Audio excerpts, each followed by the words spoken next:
Hello, good evening. Let's see, button. There we go. Hello. I hope everyone is doing alright today. I think we are gonna be repairing things. We are back to my jeans shenanigans because they keep falling apart. No video yet? Yeah, no, I tried, I don't know, I've been advised, I don't know how true this is, that doing a few minutes of starting soon while you just get all the final details ready helps people settle?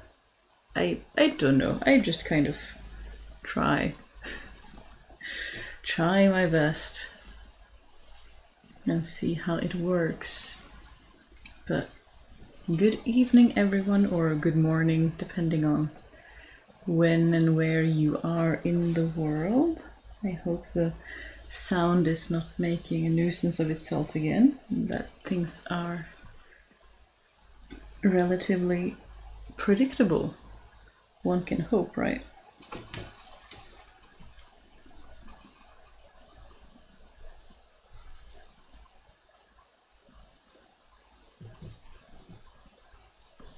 Oh, come here.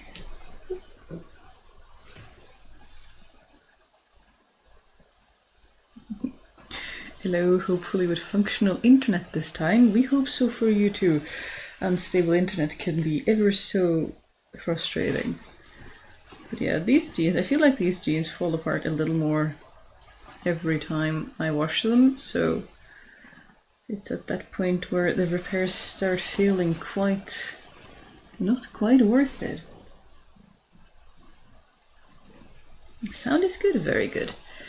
I do like it when you can hear me and preferably don't get deafened by ads at the same time. I shall be picky enough that I want both of those at the same time.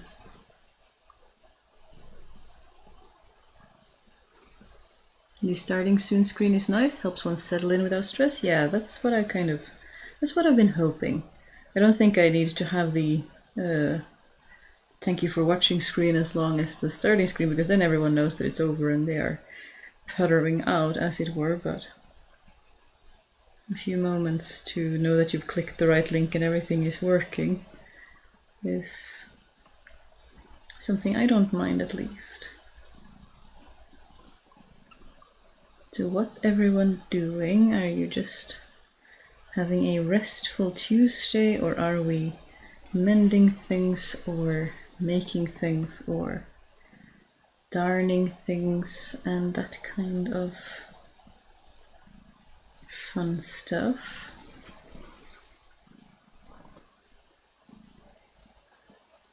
Oh, stay where you're supposed to be. I swear this thread is the knottiest or most knot prone thread that I have. She is surprisingly uncooperative. Some threads just are like that.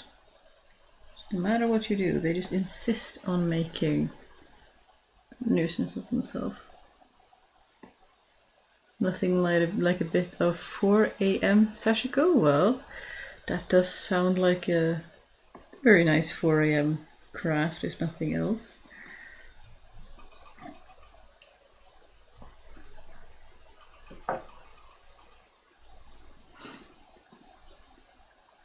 Working on the Eternity project still.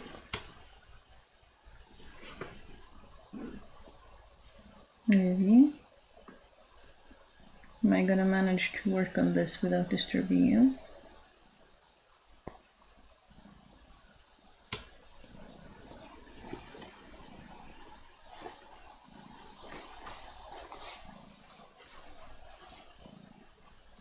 Maria said they are fighting calcium deposit. Day 2 of me being in the trenches, but I've got vinegar at my side. Good luck, that does sound like quite a fight. It's always very frustrating when these things fight with you and refuse to give up. All this rustling is making quite a bit of noise.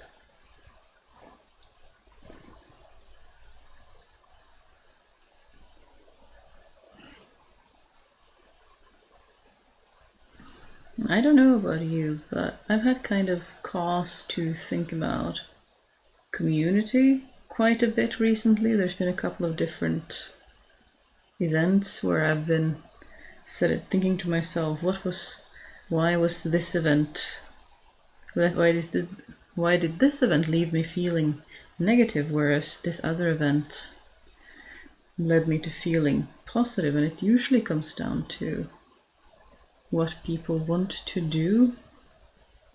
Like the best example I could give is, getting criticized and you just feel negative because the criticism doesn't feel helpful. But the contrast to that is when you get pulled aside by a friend and they tell you very carefully, I thought you ought to know this, but like so and so. And that can be feedback that is hard to hear, but beneficial. And it kind of course, it always hurts in the moment to be told things, but also it's helpful because they're right, but in a positive way, and they have your best interest at heart. Like they say it with compassion and consideration, and how that is a really big difference to just receiving criticism just for the sake of criticism. And I've thought a lot about how those things can seem similar on the surface level, but be very different in how they are received by the person they are talking to and how they are given by the person saying the thing. Because one thing is very beneficial, and I have been at the receiving end of friends giving me a little bit hard to hear but necessary feedback, and it's always very valuable. It shows that friends really care for you, that they want you to have good relations with other people. And criticism just feels bad. It just brings you down, it feels different. It's hard to find other ways to explain it, other than one of them thinks they're helping you, but they don't really see you as a person. And a lot of the times the other one does, like they see you and they care for you enough to talk to you about such things. But I don't know, these things are always so nebulous and hard to define.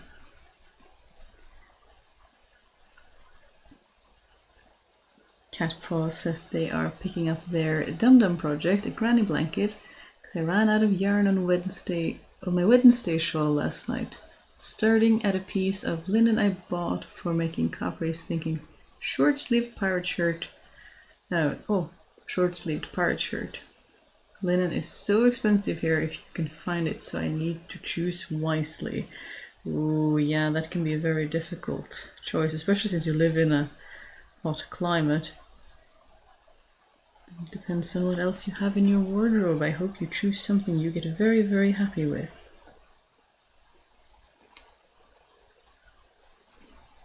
And Julia says, good evening. Happy to hang out. I'm happy you're here too. Missed the last couple of streams. Just some coloring books for me today. That sounds lovely. We bought some of those when the coloring book craze started, and coloring pens that I still have and still use in my calendar, and it's very nice and soothing. I'm sure we have the books somewhere too. It's been a while since I just sat down and just let myself mindlessly do something like that.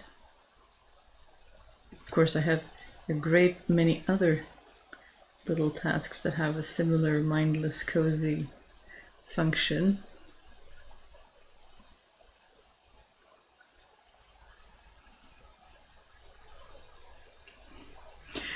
And Lynn commiserating that linen is so expensive, or I will clothe myself almost entirely in linen. Yeah, it is a fabric we must be cautious with, as it is very precious. It is very nice to wear though, but nice thin cotton fabrics too can be super breathable, I've noticed. But it's hard to find good quality fabric, because it's often loosely woven and not necessarily quite as long lasting. It's the problem I find with loosely woven stuff is that it's easier for the threads to snag on things, and that makes the garment you spend so many hours on be more fragile, you know, prone to catching in the washing machine or walking by something jagged or just playing with the cats. I think it doesn't take much when something is loosely woven, so I'm definitely keeping an eye on avoiding that in the future, much as they are also often very soft. Pardon? And nice.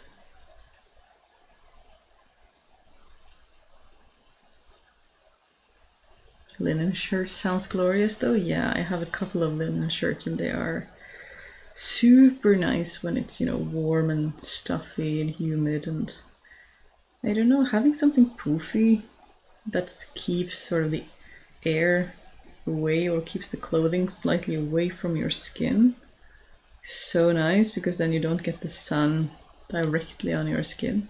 Super, super helpful. So I can really understand those nice poofy romantic shirts, because boy do they help in temperature regulation.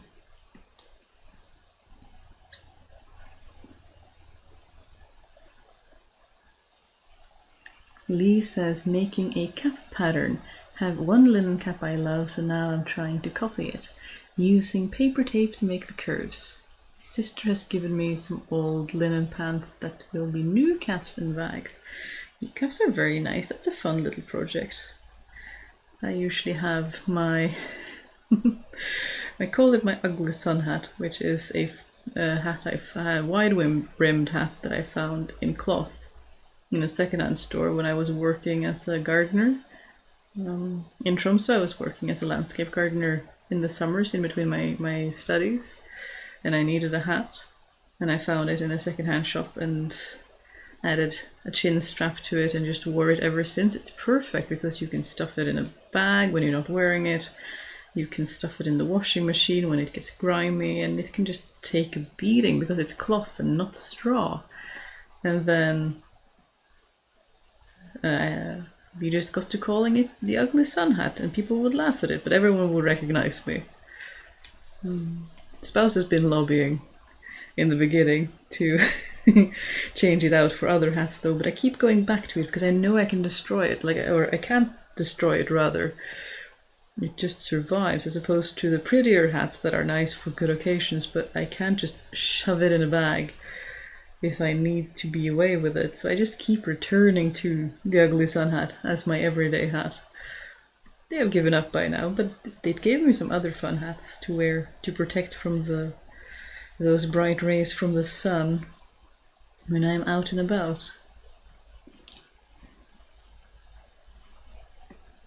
Cotton is fine, but nothing compares to linen sensorily for me, and in the heat it feels like nothing while cotton clings. That is a fair assessment. Yeah, linen is really, really nice to wear. Like, there's no argument from me.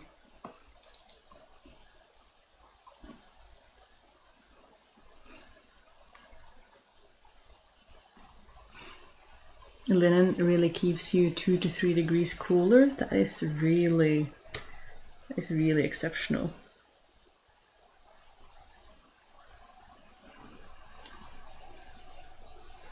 If I had everything I needed though, I might have chosen a shirt just because keeping the core cool can be harder than keeping the extremities cool. I don't know if that is your experience, but depends on what else you have in your wardrobe already that you can complement your new glorious creation with.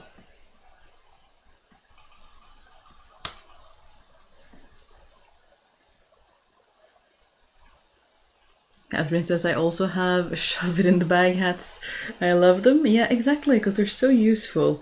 Whenever you arrive at somewhere and you take the hat off, you don't put it somewhere you forget. You just shove it in your bag, or, you know, in a pocket of your coat or something, and then you remember to bring it home with you, which is super, super useful.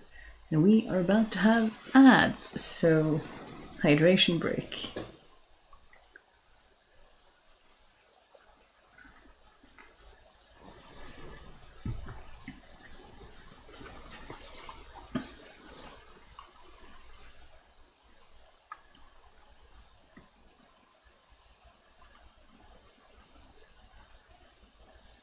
And if you are new here, if you are wondering, we pause for ads, so we just hang out for a bit, have a sip of hydration beverage of choice, and you don't miss anything if you get ads. We just hang out. It's all good.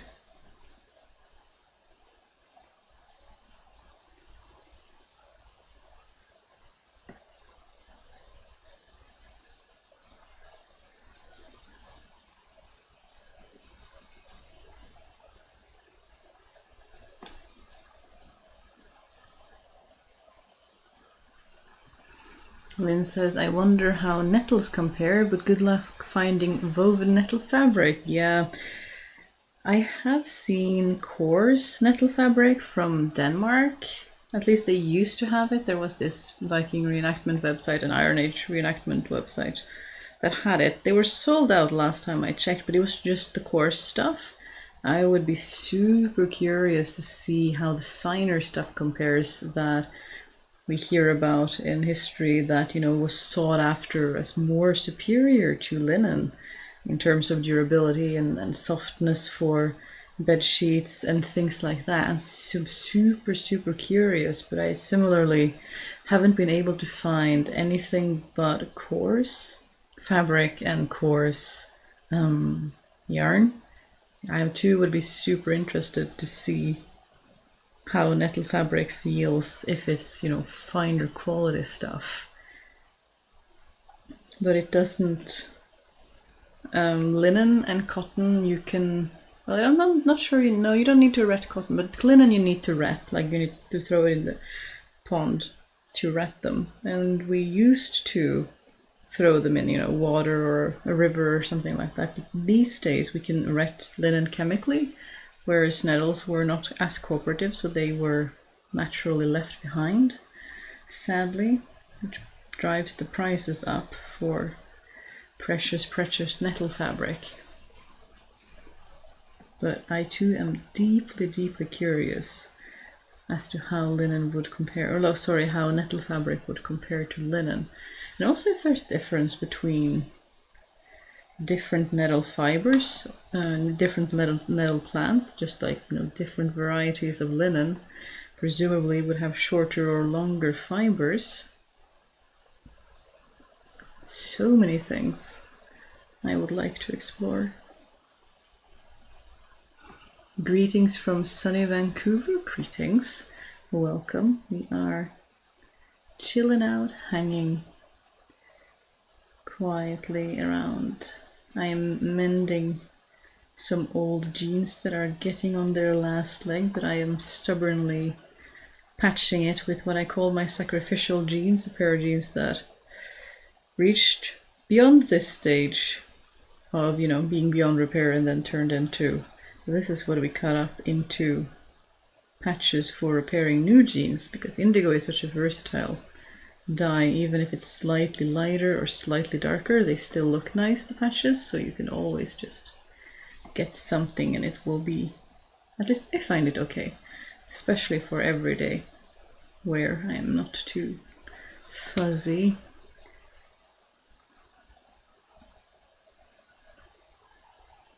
Hemp fabric is great too, but doesn't do well in the humid climate in my experience.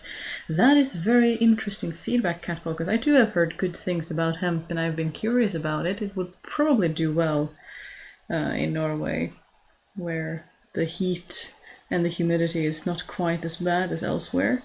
So it's interesting that you say that it isn't doing quite as well in your climate. That is not something I'd heard before, so that is very interesting.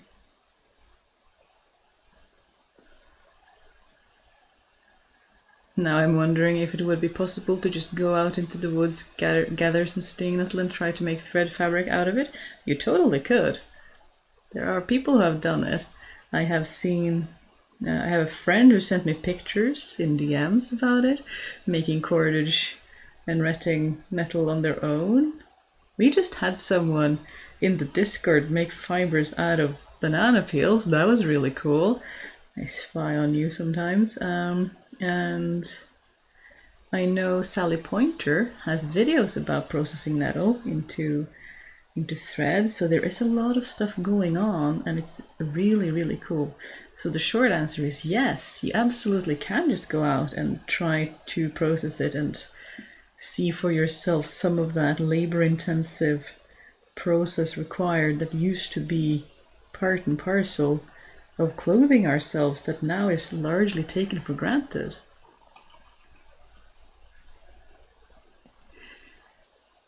Do you have fireweed where you live? It's common here in the Pacific Northwest and an excellent fiber. We do have fireweeds, we call them lupins, and they are invasive here, so I am not super enthused. They are everywhere and they are taking up region space for other weeds or other wild flowers of similar shape and height. So I'm not super enthused about it being rude to our local biodiversity, but where they belong, they are really, really cool. And they're pretty flowers. I understand why people like them in all their different beautiful colors of like purple and pink and stuff, but they are not supposed to live here. So I am kind of biodiversity obliged to to not encourage them, unless I would be using them up for things like fabric, so that I would try to get rid of them. I have seen people doing that as well, chefs and others. I know Alexis Nicole, I think her name is, Black Forager, does the same thing where she's like, you are invasive, I'm going to pick all of this and cook it, so that I have solved like 2 problems in one go. I've removed the invasive species and also made myself a snack, so 2 in one go.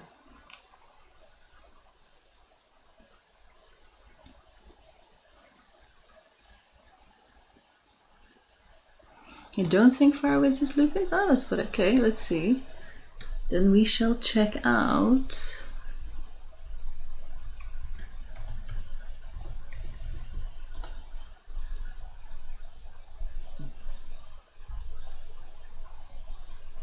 I'm mixing them. So fireweed is the one that does belong in Norway, if this is the same one, and then lupin should be the other one. Is it lupin in English too? Oh, I just get things for shows. Lupin flower. Alright, yeah, then I am mistaken. I apologize. I have messed up my English flower names. But yeah, fireweed we do have in Norway. Where did my stream go? Where did you go? There you are. Fireweed is maitu horsma in Finnish, and it's a wild vegetable, super yummy in the spring, eaten as you would asparagus.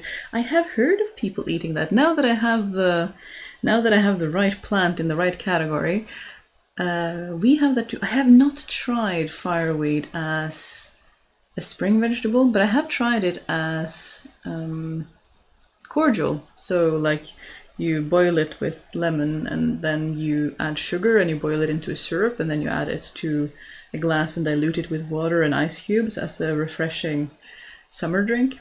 I have to say, I have tried making cordial with both fireweed and meadowsweet, which is also native to Europe. And I prefer meadowsweet because meadowsweet is more, I want to say, spicy or herbal. Like it tastes like it has multiple spices in it. Like it has this depth of flavor that is super tasty. And with the fireweed, the fireweed was very, very sweet. It also got a really pink color. The cordial was super, super pink, which would have gone over very, very well if you have a friend or someone who really loves pink things, like you make this natural things from the wild, vividly pink drink. So that could be fun. Learned something today as well. That is really good.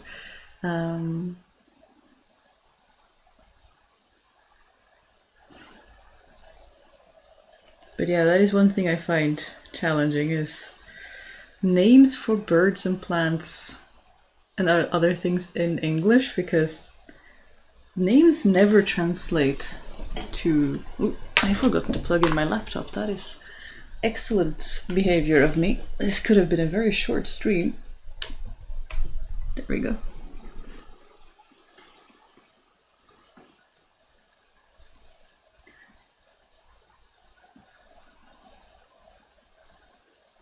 Did everything just get brighter because I plugged my computer in?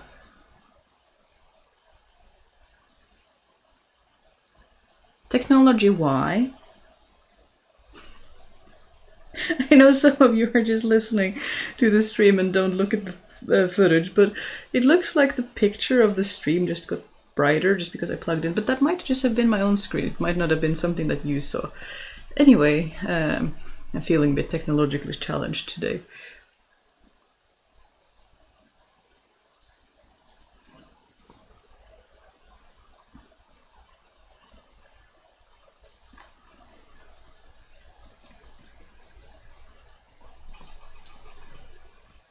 There we go. Fireweed leaves are great as tea as well, especially if you sweat it in the oven and then dry. I should try the cordial. That sounds great. Yeah, it is really nice. It's really... I do prefer meadowsweet personally, but it depends on what what flavors you prefer. The fireweed one was sweeter, and the other one was more... I don't know, I felt like it had more depth of flavor. Spouse keeps asking for it, so it's the one I've been making for years, whereas the fireweed one we only made once.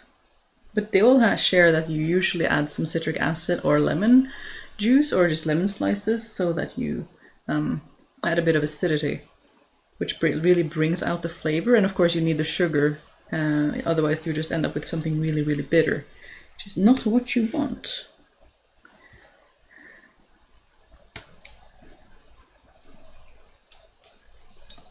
I think the only one that I've been good about collecting are the young raspberry bush leaves. Hello, madam. Are you awake? Because they are so good for all things related to menstruation and pregnancy and uterine issues, be it lactation or menstruation or various... Oh my god, you are so cute.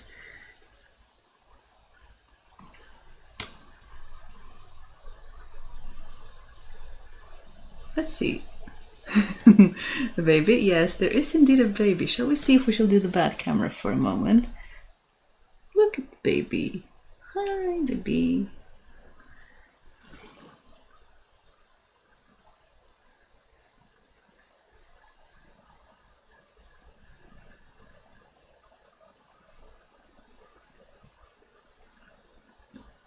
This stream and chat is so educational. Yes, there are so many clever people and people with interesting education and interests and hyper focuses and just niche knowledge that it's super, super cool to hang out and talk, because we can all learn new interesting things. It's really something I really appreciate. Kitty Cam, yes, indeed, the Kitty Cam. She's a little bit asleep, so I think she might have just stretched to resettle, and now you're... Are you feeling bothered or are you being snuggled?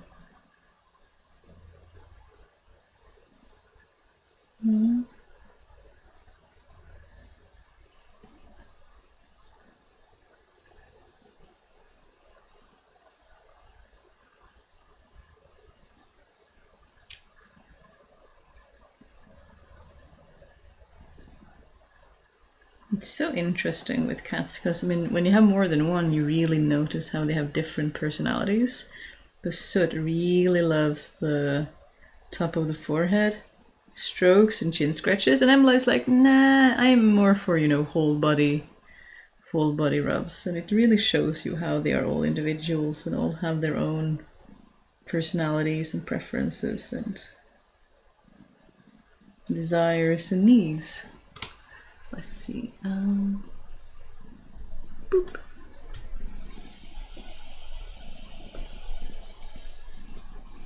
But Yeah, she's my good little baby. She is very snug, has become very snuggly over the years, and will yell at me sometimes if I'm working too late at night, and she thinks I should get away from my desk and come give her the attention she so richly deserves.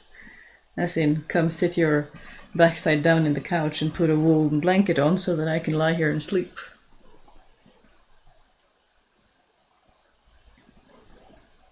And then purr her black cat little heart out.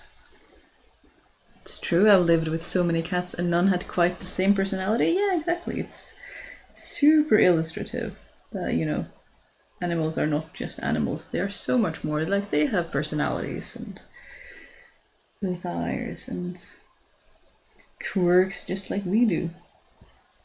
Which I never quite understood how people could even doubt that. It seems so obvious, at least when you have the opportunity to take care of them and get to know them and let them be themselves and not just mousers living in the barn hiding, hunting mice. Now we have to fasten the thread before you start sewing. I wonder if what else we were talking about doing cordials of. A lot of the flowers you can do that with.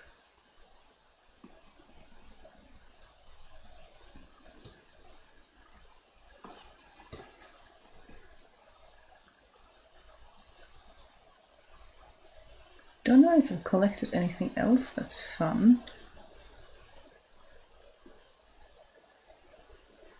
We sometimes do mushrooms in autumn, but we have people who know what they're doing, since mushrooms are serious business. Never underestimate a mushroom. They can absolutely be very devastating. There's always cases every autumn with someone who was out picking and made mushroom soup and had not accurately identified something and ended up being very, very sick. Mushrooms demand respect. They've been on this planet longer than we have.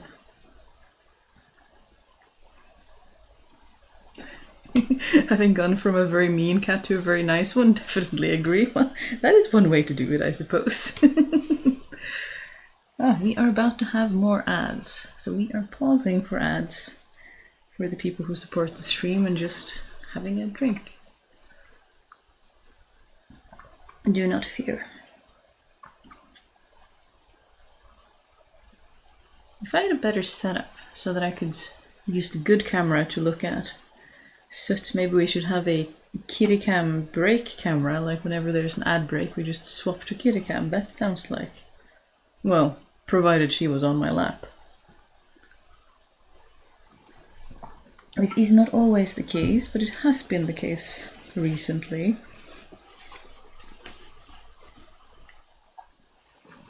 Oh, what do you say, baby? Only cats, Yeah,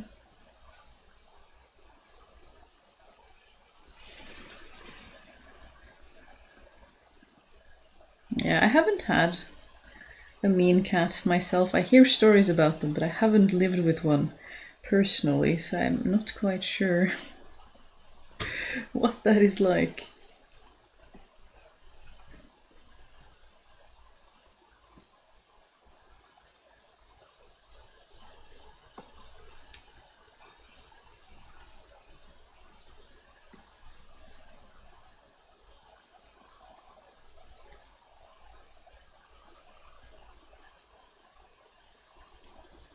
But I'm curious, if you are from places where mushroom hunting is more common, do you have like offices where they can check for you? Because that was the thing, that is the thing here, where in the mushroom hunting season, the, you know, mushroom and foraging hobbyist guild will set up stands and they will volunteer to check, like in the weekends, and they will check your mushrooms for you to make sure that you have indeed picked the safe ones, because there are some that are so very, very, very similar.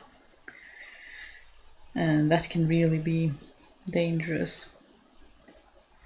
Yeah, but when I've been mushroom hunting, I've only gone for are they called porcinis? Is my, again, my English names for things. Let's see. I call them rock mushroom, which is penny bun. Really? Penny bun. Is that the English word for it? I thought it was porcini. Why? Putelis edulis. Where are you at, my friend? Where's my Wikipedia? Ever so helpful in translating names.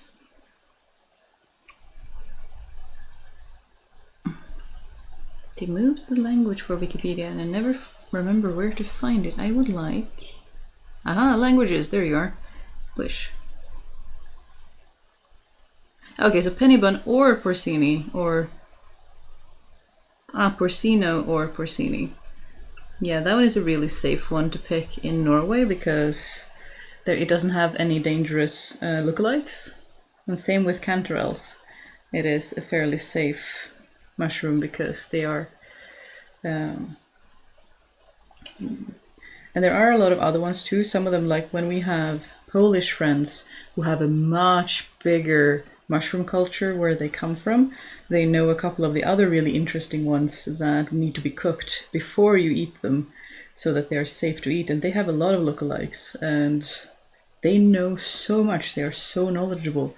I always get to taste really interesting stuff when we are hanging out with those because they are super knowledgeable. But I wouldn't trust myself to do it even when Googling.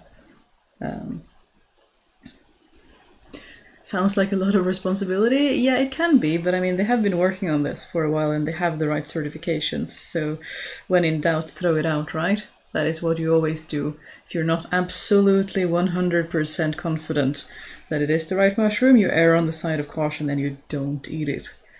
That is why I only do porcini and canterelles because, yeah, in Norway they are safe.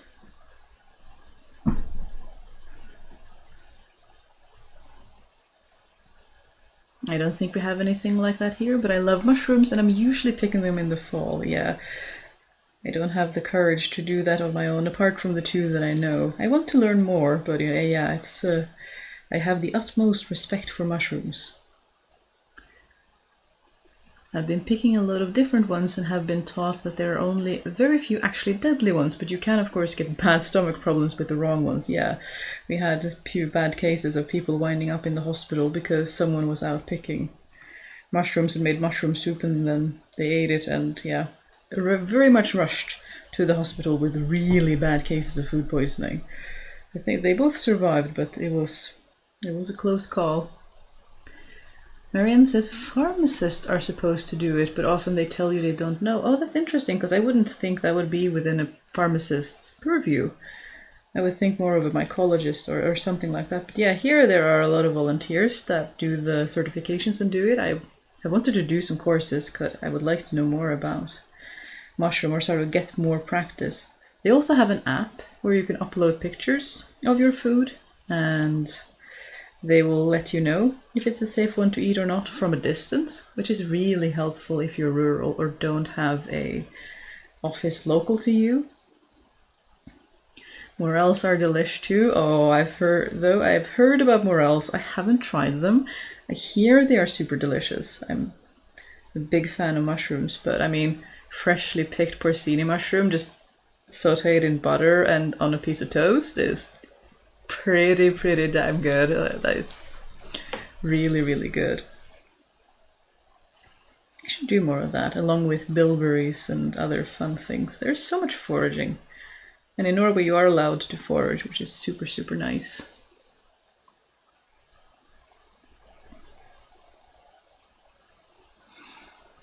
Catball says, my mother was that person locally. I, on the other hand, know very little. That is really cool that she was so close, like related to you. I never knew the people sitting at the booths just doing a community service for everyone else, which I find very admirable. We don't have an authority checking the mushrooms, but most people just pick porcinis and will sometimes pick parasol mushroom. Yeah, that is, the safest way to go if you don't have someone to check. We do have a really good website here that is again run by the same volunteers that check for you, so that really helps. And they have really good pictures and also a list of lookalikes. The big problem here is, oh, again, I'm gonna miss. I don't know what that is called in English because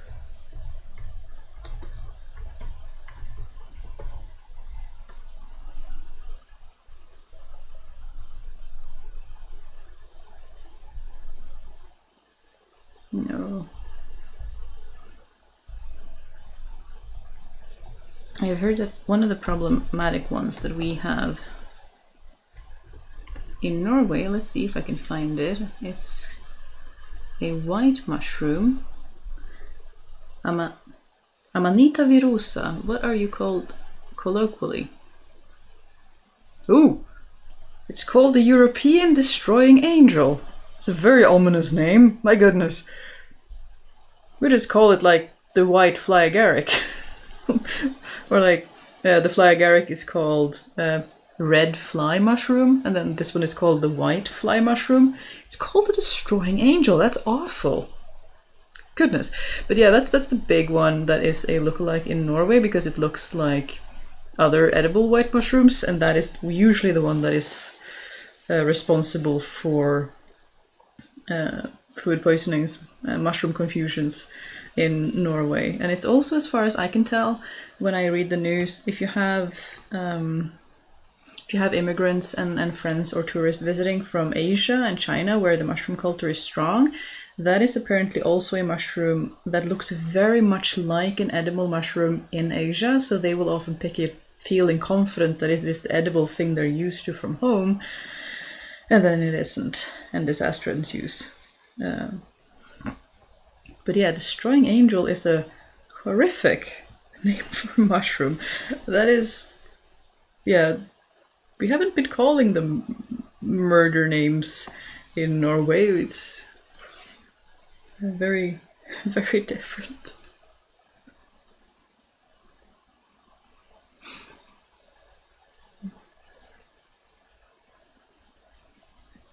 It says those that you have to cook are the best. Interesting. I haven't tried a lot of those myself, just a few, again, when I was hanging out with our Polish friends, because they know what they're doing. But false morels, for example, or woolly milk caps, and the real ones are not toxic as far as I know, but false morels have to be cooked like 3 times for 10 minutes in a lot of water. Interesting. That is yeah, I can't remember the family of mushrooms that they tend to pick, our Polish friends, that are super, super tasty but need to be cooked. Let's see if I can find, if I can at least find the family of mushroom. Is it morkel? Again, I'm mixing up my Norwegian and my English now, so don't trust me to have the right word in English, because I don't know what I'm doing. No, morkel is morel. Okay, that is not the word I'm looking for. This is turning into a very googly stream. Checking all of the things. Ooh. Morel somehow also gave me lion's mane, which is another mushroom I have not tasted but hear very good things about. Let's see.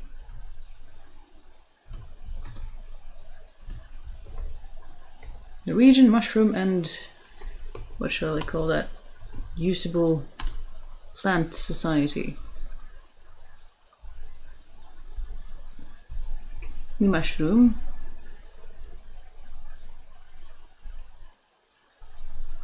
Mushroom lexicon. Edible.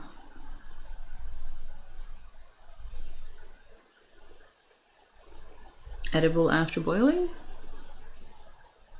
Ah, they're called risks in Norwegian. Let's see, what are they called in English? And are they all... And do they have the same name? Lactarius, Trichloma, Lactarius, Lactifluus, and Lactarius. Most of them seem to be Lactarius, so maybe we shall assume that that is a good name for those mushrooms. And in English you are called Northern Bearded Milkcap. That seems to make sense with what you were saying about milkcaps being interesting. I don't know if that is the name for the whole family, but that was one of those that needed to be cooked. And I'm curious. You're gonna shut up about mushrooms now, you love them so much. I love enthusiasm. I keep telling people that it doesn't really matter what you love. If you love something, like enthusiasm is nice. I love people getting enthusiastic about things, and of course I love learning about things, so I'm gonna be interested in whatever people are curious about. But yeah, I really want to taste morels and lion mane.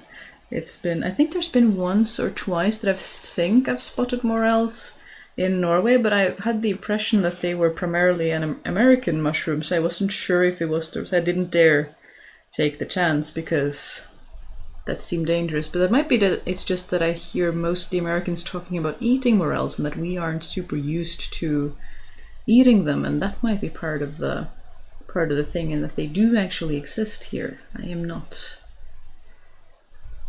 entirely sure.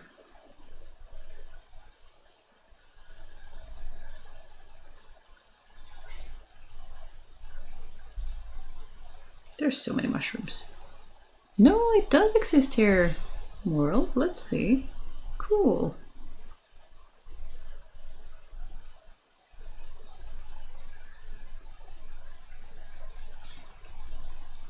Yeah, should be heat treated first. It's with most morel. Oh, now I want to make wild rice and mushroom soup. Oh, that sounds delicious though. Mushroom soup is amazing. It's super, super nice. Marianne says morels need to be cooked. Yeah. Ugh. Now I want to go mushroom hunting. It is getting to be the season, and it's been wet, so I have seen them pop up when I go for little walks. But it's mostly been things like fly agaric and other things that I know very well not to play with.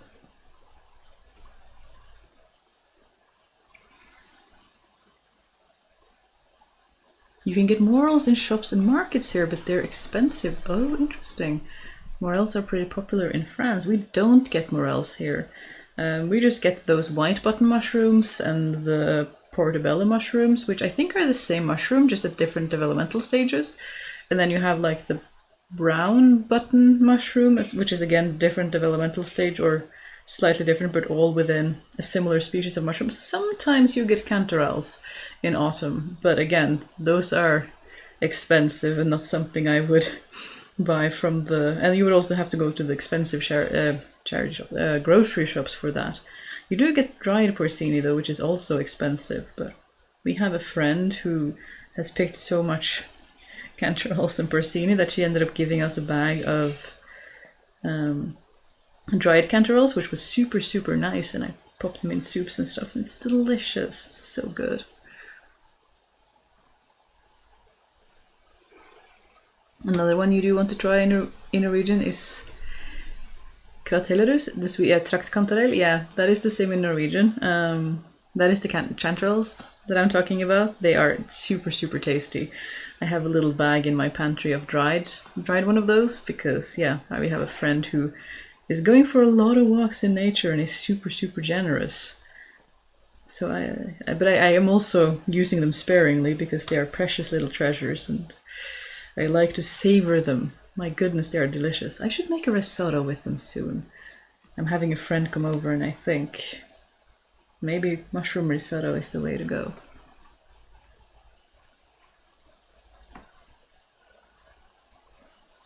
So you find them in store here, especially near the holidays, often dried in a yard. They're used in fancy recipe.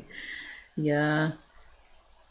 I do not buy dried mushrooms in the shop because they are significantly out of my budget. That is not something I will spend grocery budget money on, but if I can pick them or, you know, exchange favors with friend for them, that is something else entirely. Stripey Crayon says, I did not like mushrooms as a kid, which is such a shame because my grandfather was a master forager and cook. Oh. But we still have his mushroom identification book, and he left lots of notes in it too. Oh, that's a treasure. That is so cool. I love when knowledgeable people leave like annotations, thoroughly researched. It's, yeah, so good.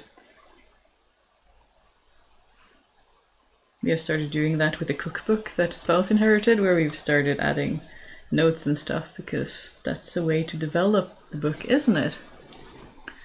And we're about to have some ads again, so hydration time. I hope everyone is staying nicely hydrated.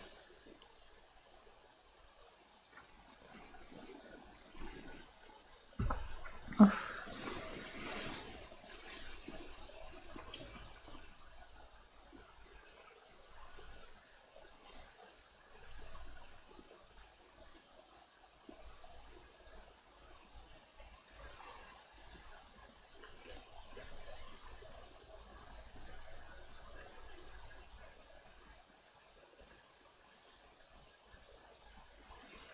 Lynn says, I've been very tempted to grow my own mushrooms, but I'm worried about spores coming inside and latching onto the wood.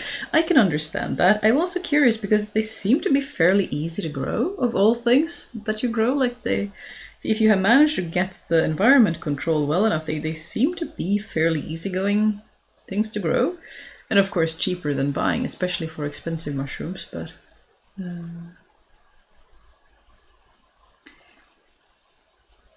Also the black version Cornucoipodes, the death trumpet in French.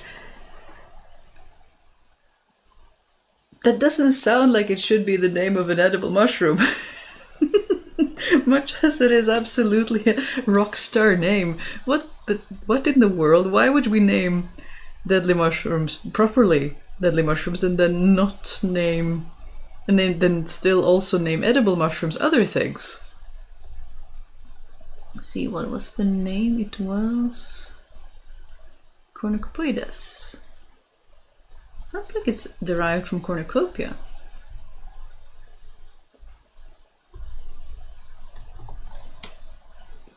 Ah, so we call them black trumpet mushroom.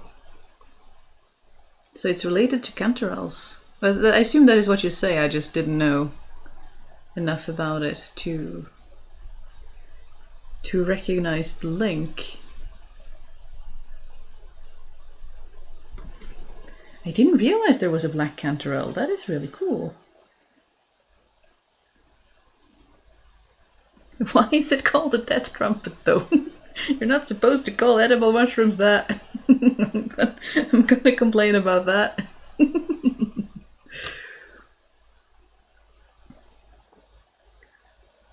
Lee says, I will sometimes gift dried mushrooms to food lovers. Oh, that is super, super nice of you. But yeah, it's kind of like with some of these foods, it's like with crafts. I like to gift homemade things to other people who craft because they realize how much time goes into making it. And similarly with food that takes a long time to make, it's better to give them to people who enjoy and understand cooking and food, because other people might not like it at all, and they also might not understand the time and effort that went into making the thing. So I can really understand sticking with food lovers when it comes to sharing those kinds of precious treasures. It's turning into a mushroom stream. I love it. It's the right season. I've been walking. We've been dog sitting a neighbor's pooch, and I keep seeing things when we walk around, mushrooms, and knowing like, yeah, the season is here. I kind of want to go try to find really tasty, especially porcinis. Porcinis are really, really good. They're really flavorsome, especially, you know, hard fried in some butter. Just super nice. Or in a risotto. So good. I love that we are a bunch of food lovers in the live as well. It's like this interesting overlap of science lovers and food lovers and crafty people and just generally creative and curious, knowledge-hungry people. I'm gonna have to give up on these trousers soon, but today is not the day. At least when I can sit here and chat with you and nerd out about fun topics. I especially don't mind having to darn it yet again. How many patches do we have here now? 1, 2, 3, 4, 5, 6. Plus some just mends and darns with thread. We have not given up yet.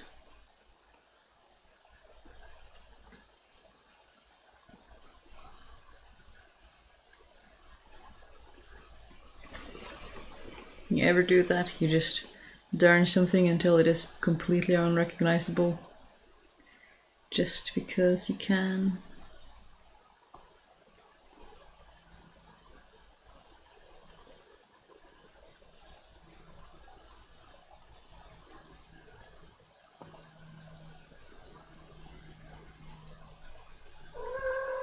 Hello, madam. There's room for you. Did you want anything? Yeah, no, it's not time for a snack. Hey, you know there are snacks in the drawers. You've been outside, madam. In the little catio. Furry sweat.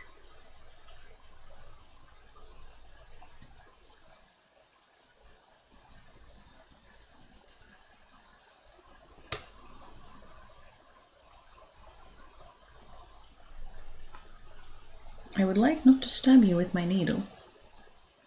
So it would be good if you didn't sat on it.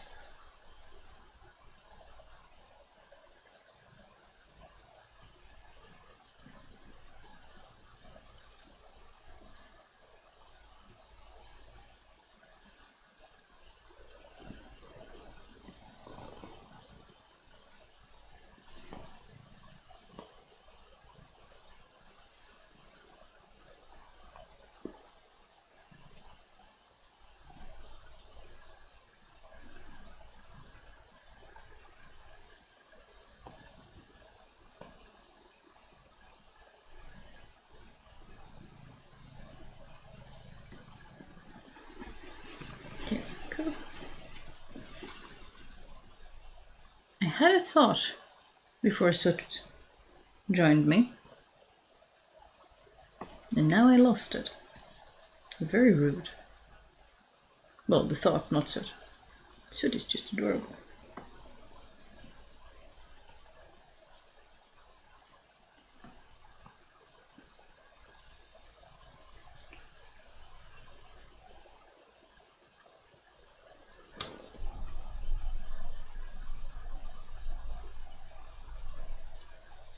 Do I have all the tabs open in the world now just because?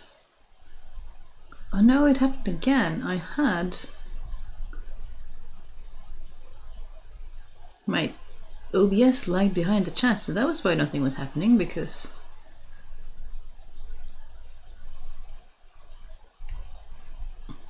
and now I can't scroll either. Excellent. We love to see a little bit of technical difficulties. Where did you go?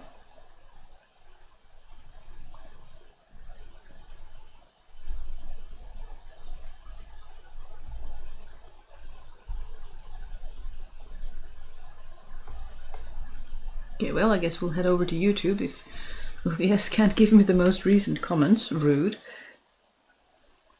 The gothest of the shrooms. I love that. This is also turning into the making each other hungry stream. I'm glad that you think that is delightful, because some people find that frustrating. I know people who can't watch cooking shows because they genuinely get so hungry from watching that they have to go like make themselves a snack, and I just enjoy watching it because then I get inspired to make food, but they get so hungry watching the food that they can't eat, that they can't watch cooking shows, which I've never thought of as being a problem, but there you go.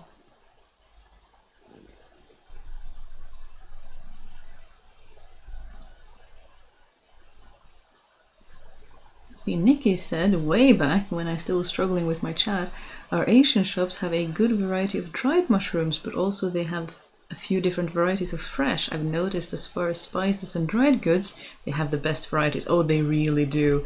They have so much good stuff.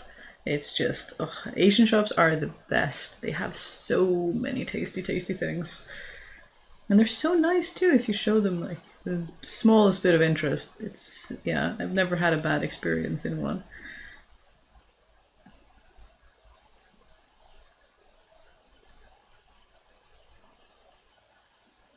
The genes of Theseus. Yes. Shall repair it, whether it wants to or not. Cat activation noise? Yes. Madam came back and joined us after a stint in the outdoors catio, which in summer is open all the time so they can go in and out as they please, which they very much enjoy. It gets too cold in winter, so then they have to wait for us to come open the door, and then it's a little bit more work. In the 80s, patched jeans was it, and mine had 53 patches by the time I gave up. That is dedication. I love that. It's almost a whole new pair of jeans in and of itself. It's probably a fashion we can bring back, right? Patching things and making the patched thing. I love the visible mending stuff where they do stuff like that and pull attention to the work and the patch, because we forget how much work goes into taking care of clothes if we're all doing it invisibly.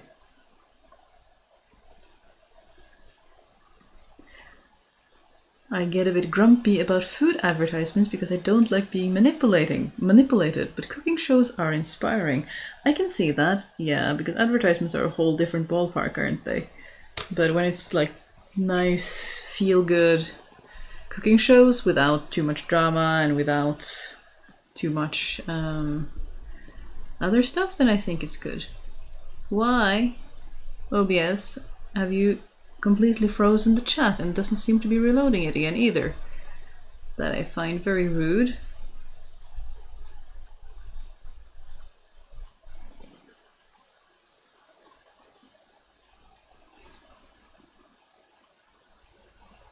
One last thought about mushrooms. I need to zoom in. I don't have the eyes for this. Is this the button? Yes. Okay, good.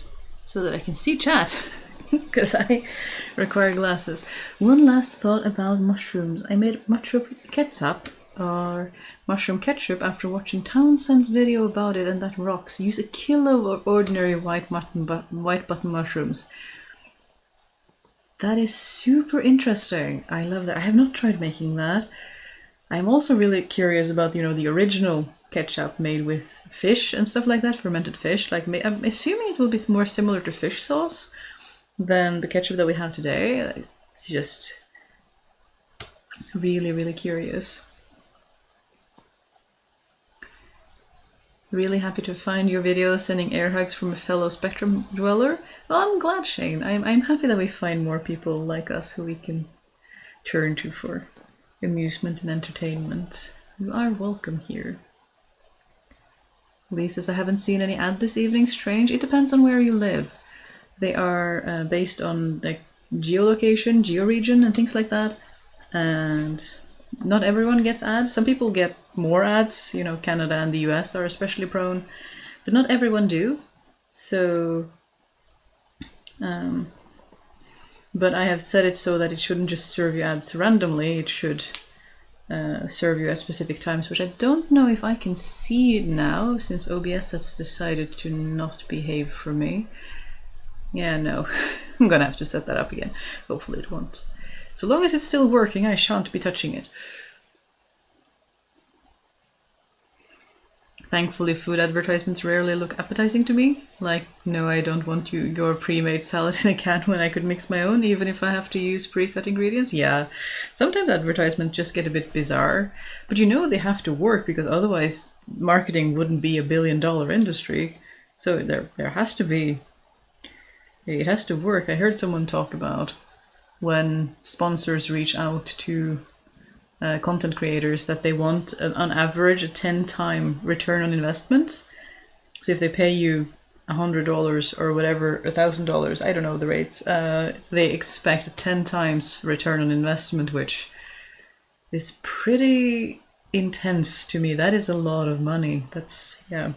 And if those rates are anything close to what they expect for other marketing things as well, like if an advertisement costs so and so many thousand to make, they expect at least to make 10 times that amount back in sales. That is, yeah. I don't know a lot about that level of, commercial, professional marketing. I just try to share what I do authentically, so I am not as knowledgeable about the professional side of things. Also, so much is just sweets. Yeah, there is a lot of sweets advertisement and other food. Is your necklace also a timepiece? It is indeed. It is a very cute little clock, because I was looking for stuff that I would enjoy wearing that weren't wristwatches, because I find they get in the way when I am crafting. So this is a very tiny, let's see, oh, come on, right way around, madam. Very tiny little pocket watch. Well, not pocket watch, but like a tiny little clock. It's not old or anything like that. It runs on batteries, which is kind of convenient because then it actually keeps time. I have a couple of old timepieces too, and the challenge is often that they will, slowly go out of alignment even if you send them for maintenance, which can be confusing if you're trying to actually keep time and be somewhere on time. So this one I can trust to stay on time, at the same time not getting in the way when I'm working on stuff or doing the dishes or what have you.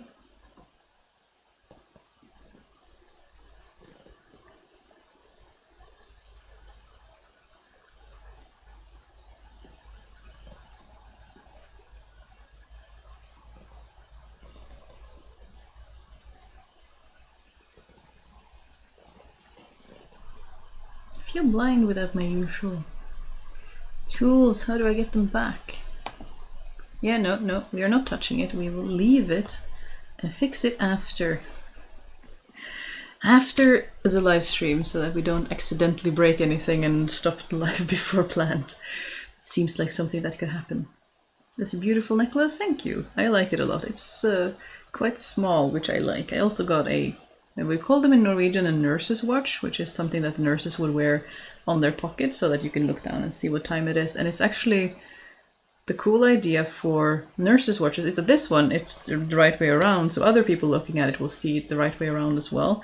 Whereas a nurse's watch is meant for you to be looking down on it, so it actually has, the 6 facing upwards and the 12 facing downwards, so that you see it the right way around when the person wearing it looks down, which is really cool. But yeah, I got that one as a gift, and I like watches, and at some point I wanted a skeleton watch, but I never got one. But I just wanted the idea of looking at the clockwork, because that is really, really cool.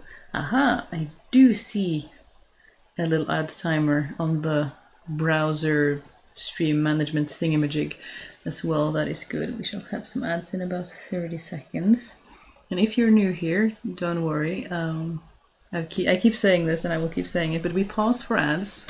If you get ads, don't worry, you don't miss content, because if you get ads, you do help support the channel, so it wouldn't make sense for me to, leave you behind, I don't think. So we pause, we find our beverage of choice, and we just chill out for a moment, take a breather. You know how it is. It's very easy to rush around in our daily lives, and this is an attempt at something a little bit more chill, a little bit more laid back.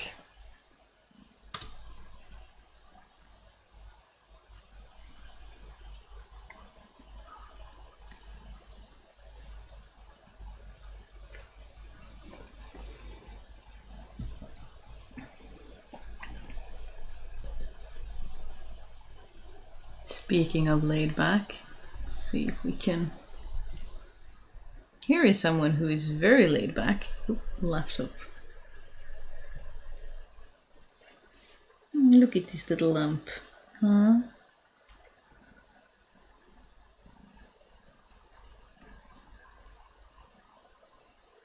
It might not be the highest quality kitty cam, but it is a very cute little kitty cam, nonetheless.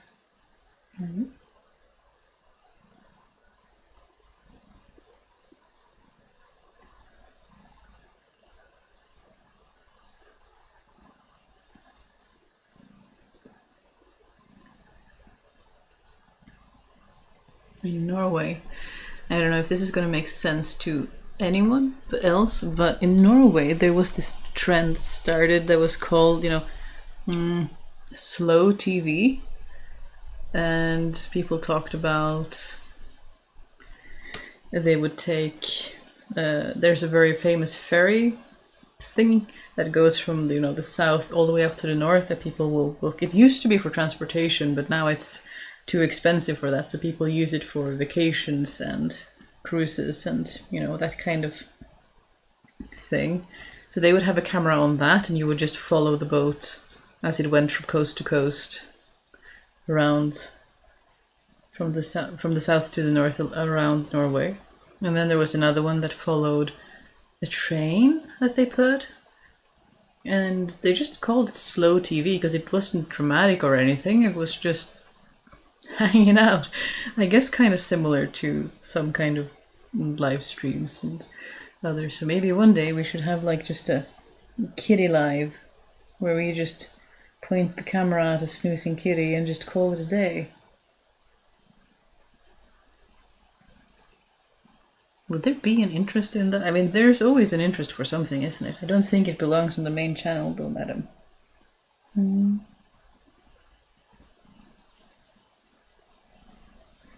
But it's so nice when I see people do crafting.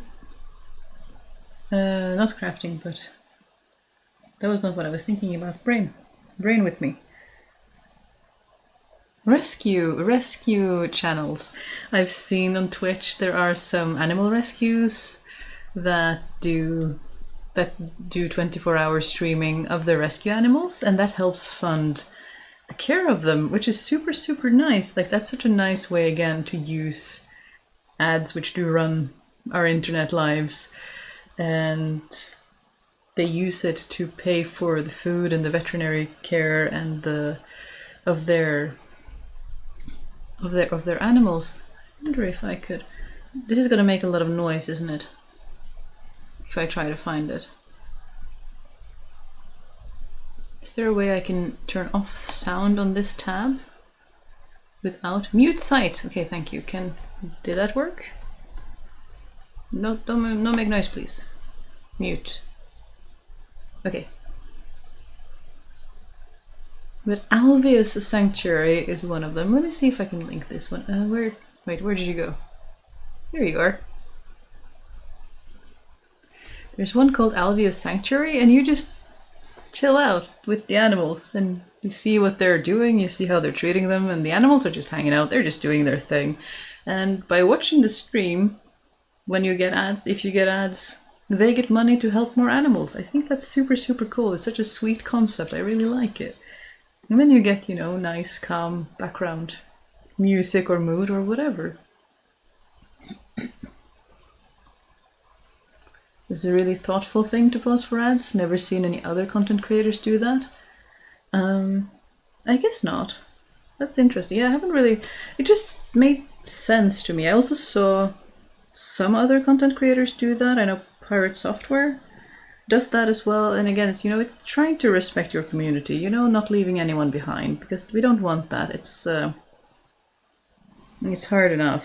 It's annoying enough to get ads as it is, and a lot of the time people can't really do anything about it because they might be tight for money. They might have a lot of budget constraint. We know the cost of living crisis is hitting really, really hard. So I want to ease that in whatever way I can. It's one of the reasons that although I have a Patreon, I want to give content out, even if it's slightly after the patrons get it. I still want people to get it. I don't want to hide all my content or anything behind a paywall, because I know what it's like to be a student or be a low-paid minimum wage individual, and really, really have to be very cautious about how you spend money to make sure that you have enough for rent and everything. So I don't want to remove myself from the community in that way. That is really important to me. Much as I also want to make a living, I also don't want to make it a hardship for people to support the channel.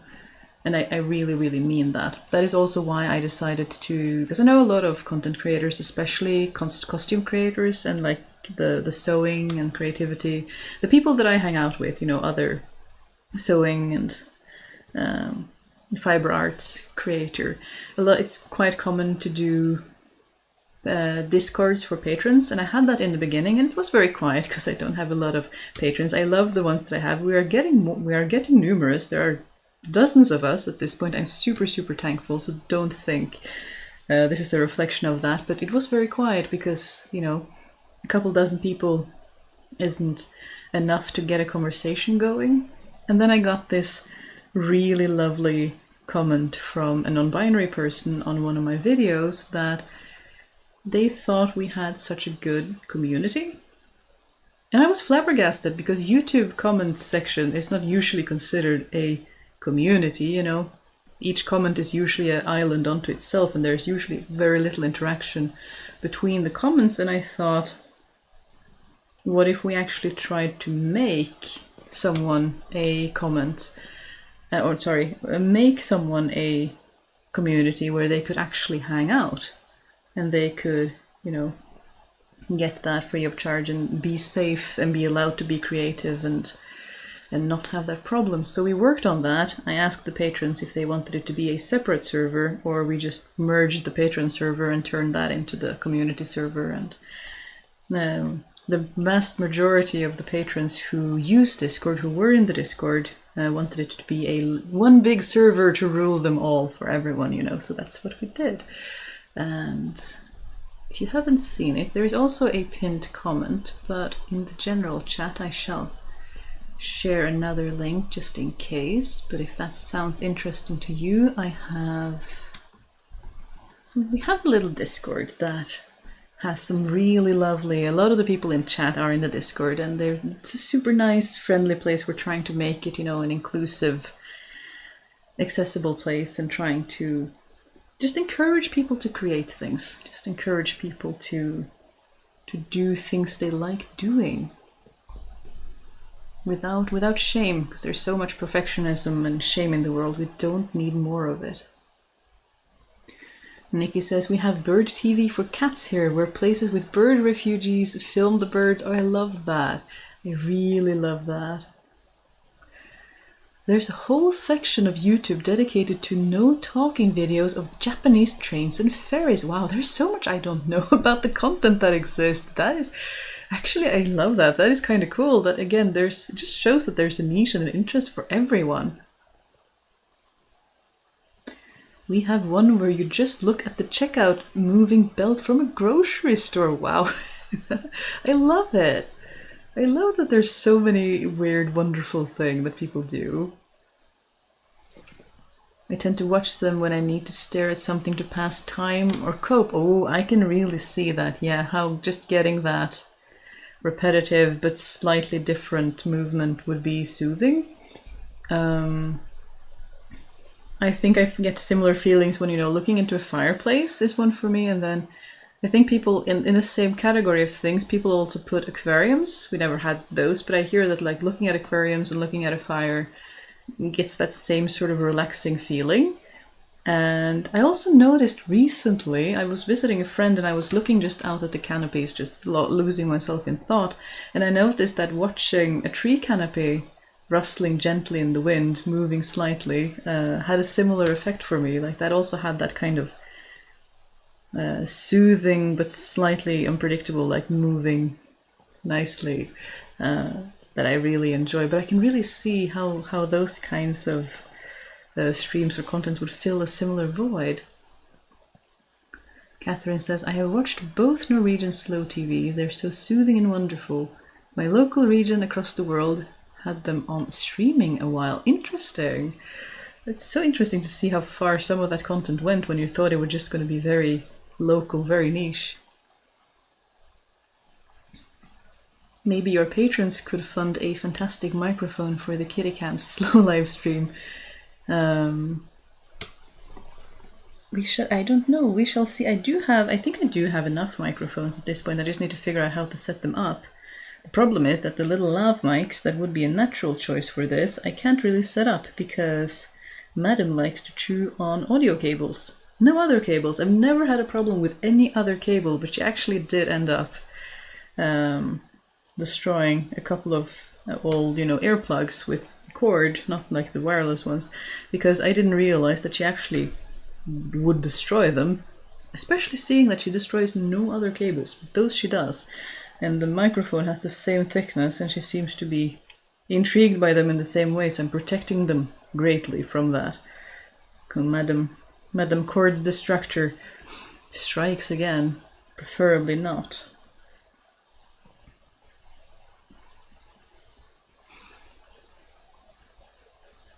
Your Discord is my favorite Discord and landing page, and the only one I check regularly. Oh, I'm glad.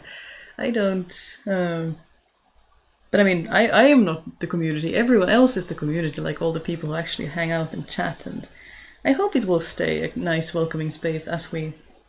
I hope we don't get too many, growing pains, because sometimes if you grow too fast, it can be difficult to maintain the culture, but I hope we can manage. I will remain positive until proven otherwise. We shall just have to do our best to make sure that the welcoming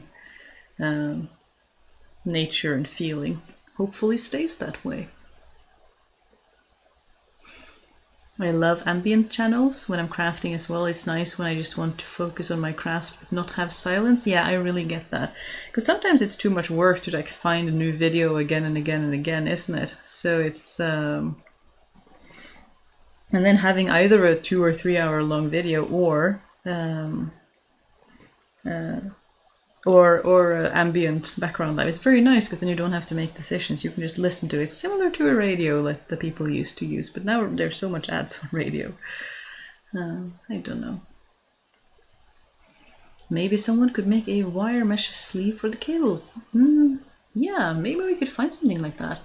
I'm sure something like that exists that I can protect it, because it would be useful, genuinely, to protect the lav mic, because I am worried if I'm wearing it for a video or anything that she might find it, because it has a very long cable, so it trails on the floor, and if I'm not paying attention, that I suddenly might end up with no microphone, which I would not like. So I might look into seeing if there are ways that I can actually protect it more permanently, because it does worry me, if I'm completely honest. Oh, how could I forget? Every fall, or maybe even around Christmas, we have Puppy Live, where you can follow a litter of just born puppies until they are 8 weeks. Oh my goodness, that is so cute.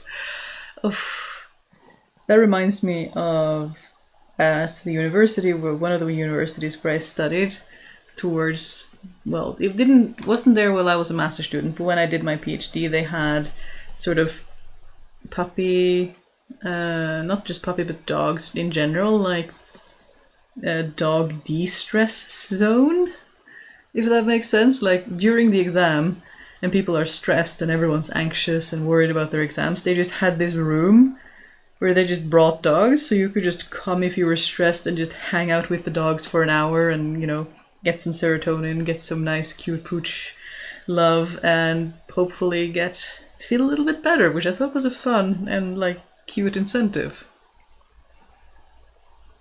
Hello everyone, indeed a Surprise Tuesday stream. Hello Alex, welcome. Yeah, it is summer, and summer tends to be unpredictable, so things were happening, so I wanted to move. But I thought about cancelling Thursday, but I was like, but I can do Tuesday. Would that mean that we at least get some sort of live? Because it's very nice to hang out, so we do like that when we can. That's the spot. I'm using this to knit a log? Yeah, exactly. That's what we want. Nice, cozy, chill, low... not low effort, but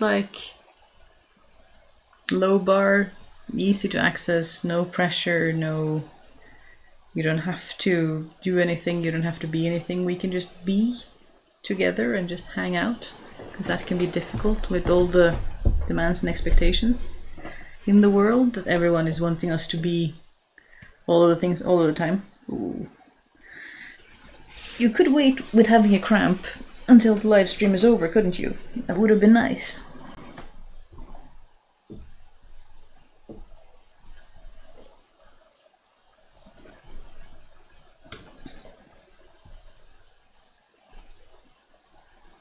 There used to be Spring Watch, badger sets, bird's nests, fox cubs. Oh, that is adorable.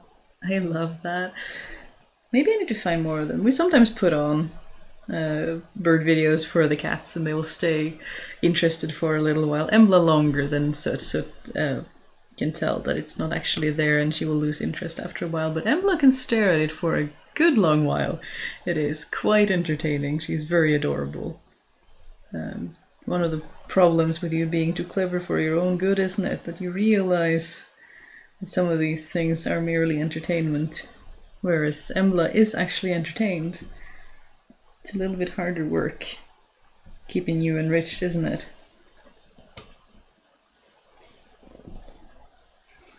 Yes, knitting and nursing the baby and hanging out. I love that. And I love to see how many different things people are doing. And sometimes people just hang out.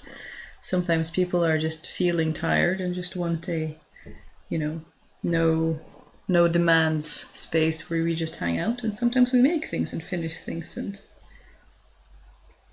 are you finding a good spot?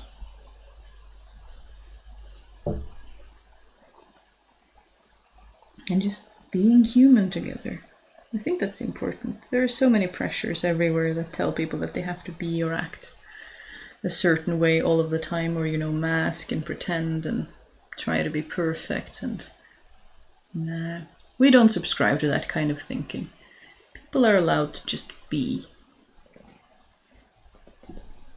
We are about to have some ads, so we shall be hydrating and pausing for ads. And I hope everyone else is also staying hydrated. Not the least these furry friends who tend to be a bit bad about the hydration. So we water out their wet food so that they get more moisture for them kidneys.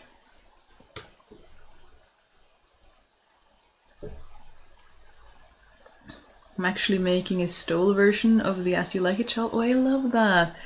I love that. I'm going to be using those charts when I finally sat myself down, because that was the main reason that took such a long time to become a video, was that I had the idea, but then I didn't really want to sit myself down and draw out the charts and test knit the charts and make sure that they were all working. Because yeah, once the charts are there, they are just repeatable charts, so they can be used for anything. We can make cowls, we can make mittens, we can make hats with the same patterns. I love that you are doing exactly that. That is what I would do too. I would just take the diagrams and I would just make whatever. And I love being creative like that. And Catherine says, I finished my practical collage and fabric cutting for sewing later. Onward to homemade meatballs and crockpot stew soup. We'll listen to live stream for it. I hope you have a good meal. It is evening where I am, so dinner has already been consumed. And I tend not to have a evening meal after that, because then I wake up in the middle of the night feeling ravenous, which seems counterintuitive. Why would I wake up hungry if I eat right before bed? But that is how my body decides to do things, so I do not have a meal after dinner, although that is quite common in Norway to have a little meal of bread or crisp breads before you go to bed, but can't do that. Messes with my sleep.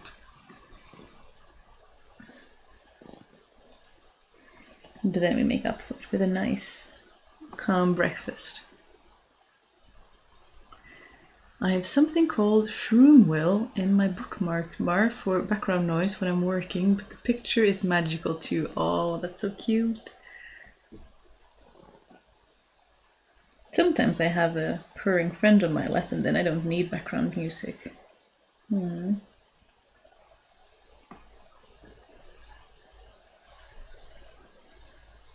Yeah, I used to have a couple of those like music channels that would play classical music or modern classical, and that would help me focus as well.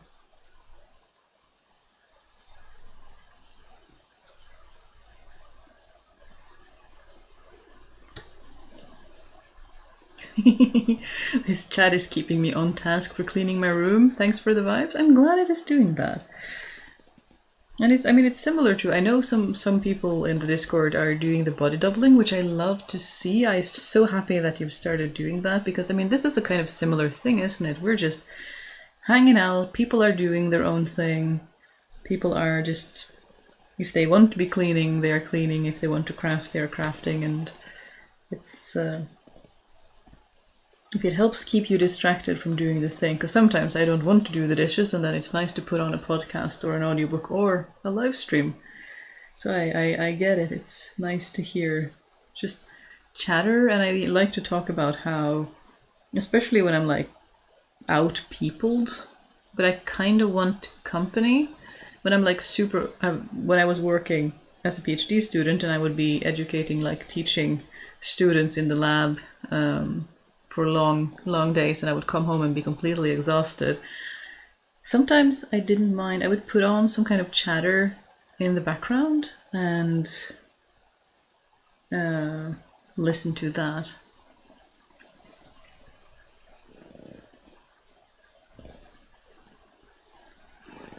I swear sometimes I hear the Mick pick up some of your cat's purrs. You might do that. That might actually be true. Sadly, I had to turn up the noise reduction in the background because the fan of my computer is quite impressive and quite bothersome for people. So we had to sacrifice kitty purrs for not blowing out your ears with fan noise, which I hope to one day be able to put up, because I used to have a cable that I couldn't use. I have a big microphone that I use for voiceovers, and I used to not be able to use it for live streams because as soon as you touched the microphone it would unplug. But then I learned that it was not because of the microphone, it was because the cable is really bad. So I bought a new cable for it. And now I have a microphone that I can move around, so presumably I could use it for live streams, because if the cat accidentally touches the cable, it's not going to be a problem. But she is a bit more of a heavy beast, and I have nowhere close by to clamp it. So I haven't quite figured out how to do that. But if we could manage, I might be able to point it at Surt so that she can purr your hearts out and be super cute, and hopefully then we would also be further away from Madam Loud Computer Fan, because I tend to find computers that have very loud fans somehow. That seems to be a knack of mine. But as of right now, we are making do in other ways. One day we shall manage.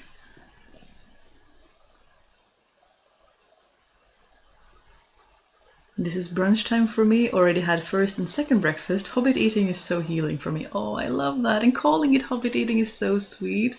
I find that super, super nice. Maybe I should call it that too. That is a very endearing and a good way of looking at it, because a lot of us have such issues around shame and food, don't we? So Hobbit eating there's nothing bad about that. That is just adorable. I love that. I'm finishing up the second pair of socks for my mom. Oh, that's lovely. It is getting to sock season. Do you have a favorite classical composer? Lynn, why do you have to ask such difficult questions? There are so many. I mean, I want to say I'm pretty boring, because most of my classical preferences are pretty normal, like Tchaikovsky and Bach, and well, not so much Bach. It's a bit aggressive, isn't it? But Grieg, I mean, I'm Norwegian, so I'm gonna love me some Grieg. Is it Vendel that does the spring? No. I am being a dum-dum. Where did you go? There was that one really nice one that I really love. What was it called? It was the composer who... there's one that I thought was really, really nice. It has a really strong mood. Was it Night of Love? Now I can't remember what it's called. L'amour, isn't it l'amour?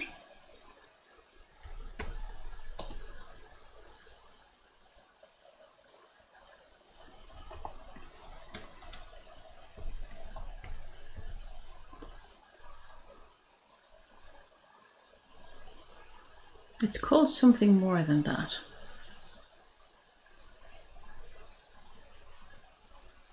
I know it's love, but there is...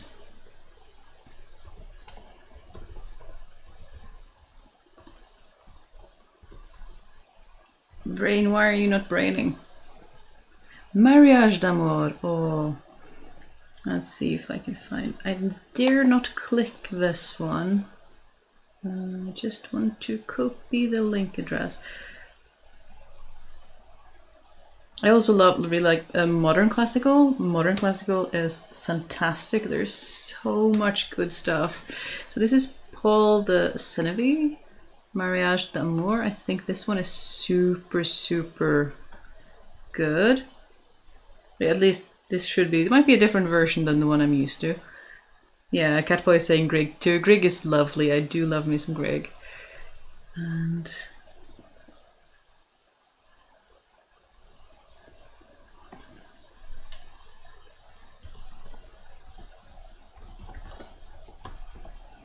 I'm having to Google the the names of the things because I can't always remember the composer. Debussy, Clair de Lune is lovely. And then there was the one.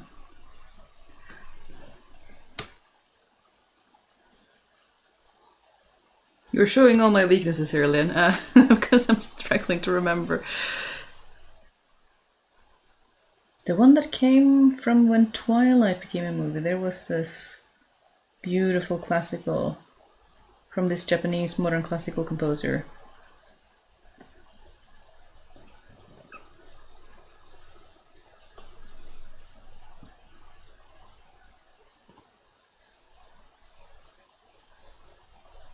Vivaldi, yeah, Vivaldi is really good, Nikki. That's a good one.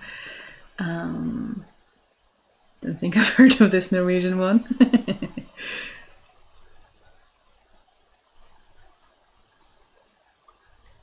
Yeah, Mozart and Bach. I do prefer Mozart over Bach, I will be honest. I bet you like Rachmaninoff? Yes. Liszt, Handel, and Chopin. I mean the classical ones. I have to. Pretty basic in that way. But, oh goodness, why are you not braining brain? What if we ask Google? Are they Japanese or Korean? Am I being a dum-dum?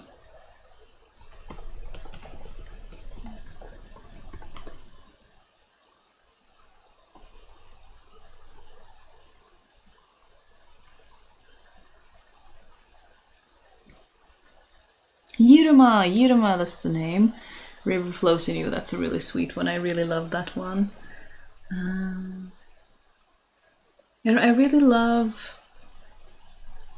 I don't know how to describe it. Like lilting is what I often end up putting in the subtitles when I try to describe the music. But that is kind of the music that plays with the beat, that plays with the well, what's the word in English? The meter, where it's kind of pulling, you know, almost offbeat, but then it isn't, and then it's, you know, almost. It's hard to like describing music with words is always going to fall short, but it gets kind of sluggish, and yet it moves forward, and then it's kind of falling over itself because it kind of almost isn't on beat, but then it just continues anyway. And I just love that kind of. Yeah, the best word that I have is lilting. Is that it's kind of. It's the kind of thing that I can tell that I like it when I listen to it, when I hear it. So, same with Mariage d'amour. It's kind of moody. It kind of hits you, like it kind of hits you in the chest and just fills you with this kind of like goosebumps. Like if I could describe it, but like. It's music that's like delicious, that just fills you, and you just put on your headset and it just fills your entire being, and you just lose yourself to the music. I just love it. Sometimes I get completely lost finding music for the videos, and I just forget myself and I'm listening to music for an hour or two, and I'm like, I was supposed to be working, and this music is so good that I just, yeah. So that is. I'm falling short of describing them, but there's so much good music. Movie music too. I really love a lot of good movie music because Ghibli is such a classic, but it has such a. Again, it's such a mood to it. You can really tell how it's doing slowly, and then they're doing something moody, and then they're doing something happy, and it's also so much fun to play. When I was in a marching band, when in school, my school band, movie music was always my favorite because it's so varied, it's so fun, it's so upbeat a lot of the time. We played Pirates of the Caribbean, we played Jurassic Park, we played a lot of, like, that's just the most fun. Psalms were my least favorite because they're so slow. It was so boring. I could not enjoy it. But movie music, so much fun. Music side quest, yes. You put me on tangents and I will follow them. You are sufficiently warned. That's what these lives are about, isn't it? I find a tangent and I follow it. I really liked Dvorak, especially the New World Symphony. Ooh, yeah. I really love the early 20th century composers, to be honest. Ravel, Debussy, Poulenc, Stravinsky too. Oh, there's so many good ones. I should save all of these and just have a good classical lit. But I love taking traditional crafts and doing something modern with them, like guerrilla embroidery, where you have something really soft and floral, and then there's a swear word in the middle. And similar with music, you have so many classically trained musicians who do things like heavy metal or rock or modern music, but with their classical training, which is super, super satisfying. I mean, Apocalyptica is a very common example. Like, it's the first example that comes to mind. It's just, some of their covers are just amazing. It's just, yeah, delicious. I can't really find a better word for the music that I like than I just find the music really delicious. Like, it's just, you put on your headphones and you just vanish. And I recently learned that not all people get goosebumps from listening to music. I had not realized this. I thought everyone did when they heard good music that resonates with them. I thought this was universal, but it is not. Do we have a music channel in the Discord? I'd love to check some of these out, but live chat disappears after the live. Does it? I thought I turned... I might have to look into my settings, because that was actually not intentional. I thought live chat was supposed to stay after. I might need to noodle around in my settings. That wasn't actually supposed to happen.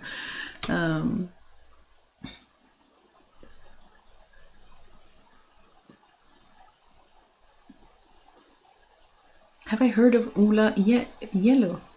I think he's Norwegian contemporary, does a lot of lovely choir music. Interesting, I had not heard of them, but I might check them out.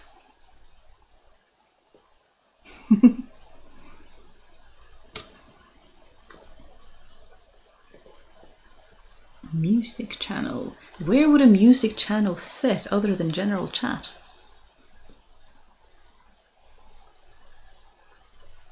Is it a general chat topic or is it a specific topic? In terms of which category it lives in.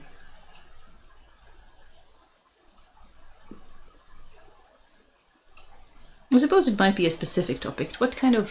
Do we have just a good musical note for... Live chat does vanish? Okay, I will have to...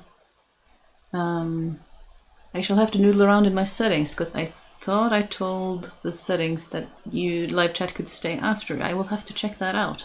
Makes it more confusing for people to rewatch, doesn't it, if they can't actually read what is going on in the chatty chat. Note. Musical note.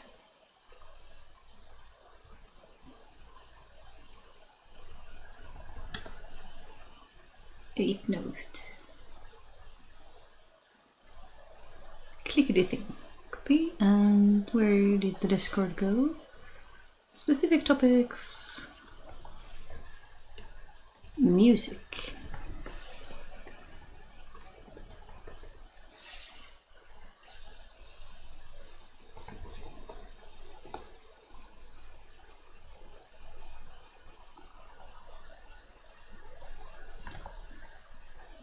Create. Why not?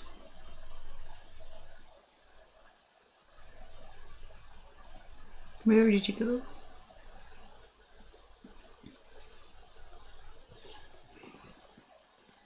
Why not use multiple words for music you like? Yeah, there's many different, yay. I think just delicious is the first thing that comes to mind, which is strange in terms of crossing the streams, but yeah, there are so many good words to use. Stripy crayons agree. Not everyone gets goosebumps from good music. Yeah, I thought that was universal, that if you have like music that you really love, of course that's going to be different for everyone, that everyone gets goosebumps, but yeah, apparently not everyone does. Not everyone has that super like, that the music just fills you and you just, I don't know, vanish into the music and just sort of have a moment where you're just enjoying the music and just, oh, it's amazing. I didn't know that either. I'm a fellow Goosebumps getter. Oh yeah, always been that way. Oh, so good.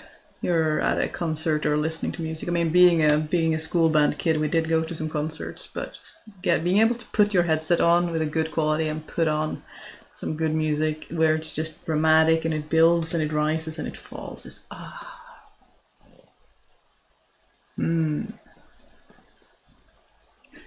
Goosebumps are truth bumps. I love that.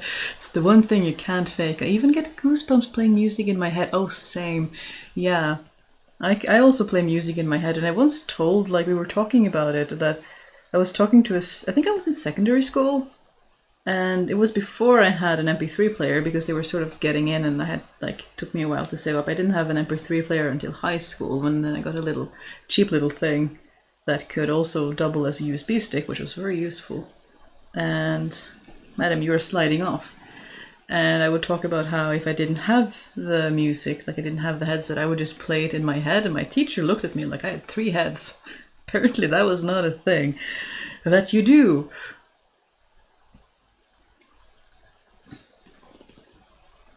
Oh no, wait. Oh, offline? YouTube just told me that I was offline. I hope that I'm still live.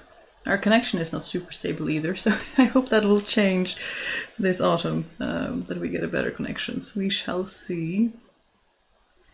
Music is art and craft? Very much so. And music is math. Music is delicious. If you love music theory, I need to find you someone. And he is called Sideways. They haven't been creating a lot of videos recently, but they have a lot of music theory videos. Where are you in my subscriptions list? Mr. Sideways.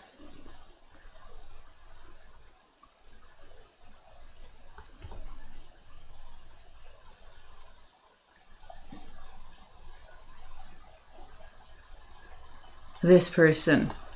If you like music theory and you love to get really nerdy and granular about music theory, I binged this person's content many years ago, and sometimes I will still be like, oh, I just want to like listen to, again, it's so nice to hear knowledgeable people who are deeply passionate about their passion talk about it and just share their enthusiasm and their passion, and this guy does that, and I think it's super interesting and super fascinating. I mean, I only played in school band, and I can play a trumpet or a cornet, you know, on a medium, like I'm no better than intermediate, but I can play a little bit, but this guy knows music theory like there's no tomorrow, and I love it. I love hearing people who are deeply passionate talk about their passions and their hyperfocuses.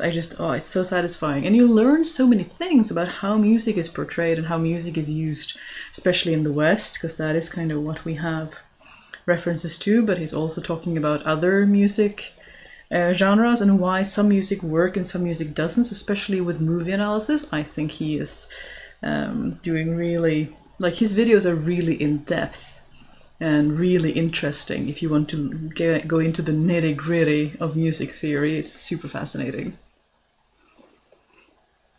Like the book club, but music club or media club, also movies and podcasts. Yeah, maybe we should call it the music club. Just like we have the book club. Let's see, how do I rename Madam Channel? So we shall call it the Music Club. And similar to Save, the book club, here we go and talk about music. Excellent.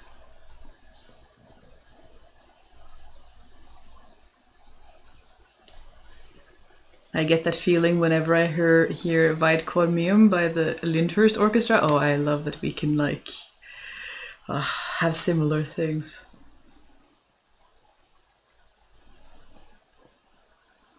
I'm not sure I get goosebumps, but I may get very hyper listening to music that hits the right spot. Ooh, yeah, it depends on the music. I mean, happy music won't necessarily give me goosebumps, but I'll get really energetic. But there's some music, like especially music that kind of builds up and creeps in under your skin, that just, oh, it just hits all the right spots. Yeah, exactly, Maria. That whole body shivers and deep breath, yeah. I also use music to like string my thoughts along sometimes. Listening to music and pacing around the room, good for thinking. Very, very true. I also use music sometimes to help my mood.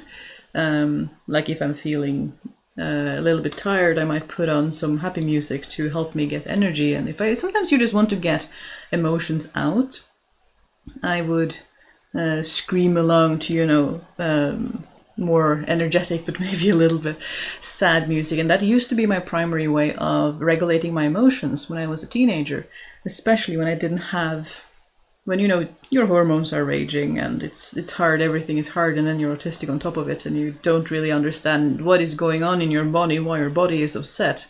So I would sing until I was hoarse and just be so exhausted that my voice was just dying, and it was just sort of that loud, getting the feelings out by just screaming Night Witch and then Evanescence and what have you.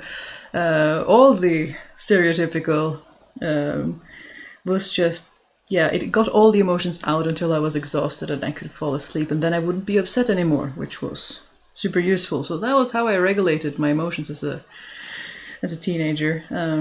And also, it was also a stim, but primarily it helped me with emotional regulation as an autistic teenager when I didn't know I was autistic and didn't really know what was going on. I just know that this helped, and I would do it because we turn to any coping mechanism that helps, don't we? Lynn says, I have synesthesia with music. Hard to describe, but tactile things, so it adds another layer to the experience. Ooh, I love that. Yeah, I don't know what it's like to have synesthesia, but I just keep associating music with awesome food items and delicious things. So that is one of my primary ways. Madam, you are snoring.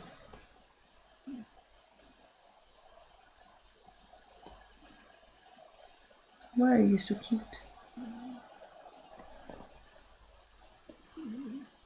Goodness.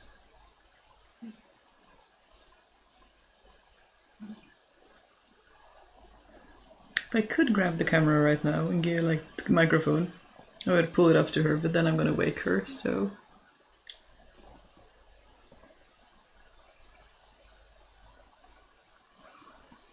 Stripey Crayon says, singing in a huge choir is when I get the strongest goosebumps, full body shivers when the choir harmonized just right. Ooh, I believe that. I never did that with the choir, but I did that with, playing in a band, because we would also do concerts, and that is being in the music and helping to make it is a very different experience. Like listening to music, I love that too, but being in the music, oh, that is powerful stuff.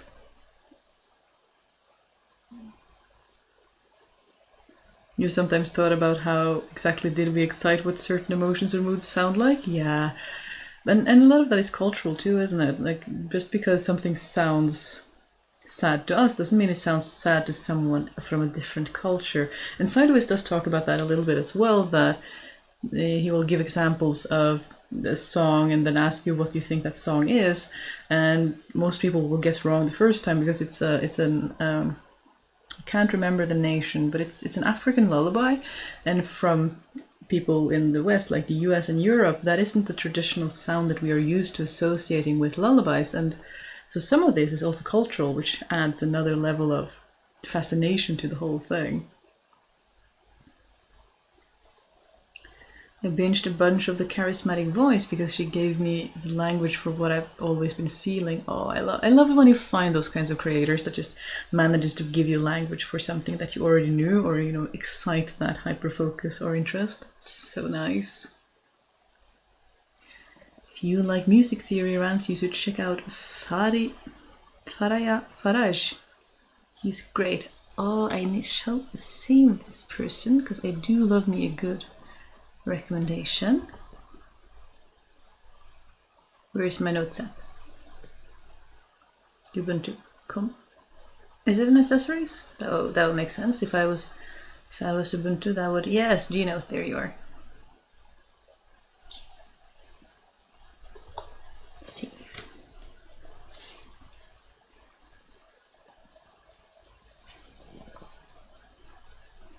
Especially when playing Breath of the Wild and Tears of the Kingdom, those games were background music. Ooh. That clearly say it's hot or it's cold. Yeah, I love it when they manage to find that. Yeah, and you just get it and it's just, oh, it's super satisfying. I used music for emotional regulation too in my teens and 20s when the portable stereo came along in the early 80s. That was my saving grace. Headphones at break time for the win. Yeah, I had a little MP3 that came with me everywhere that used little AAA batteries, and it was super useful because unlike, the iPod or some of the other more expensive music players, this one didn't get a progressively worse battery. Of course, it was problematic because I have to keep buying batteries, but it lasted so long. Like a battery would last me a week. It was amazing. It was a very small, usable little thing, and it worked for so long until Windows tried to reformat it. And now I can still listen to music on it, but I can no longer change the songs. I can't put things on it, and I can't take things off it, which was super upsetting because I can't get another one. There's no more of those as simple on the market that just works. And I liked to have my phone and my music player separate because then you always have emergency power on your phone for calls or something like that, but you have your music player that you can just play until it dies. Those were the days. You hear the little kitty snores? Yeah, it is so adorable. Yeah, it was very rude of Windows to try to format my MP3. I have it somewhere still. I shouldn't be holding on to it but I just have. I still hope that I could repair it.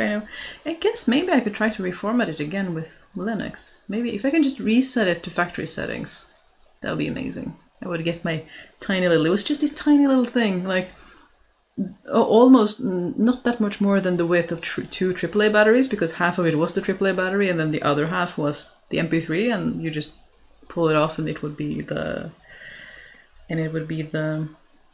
USB that you would just plug in and use as a memory stick. I loved that thing. So tiny and compact.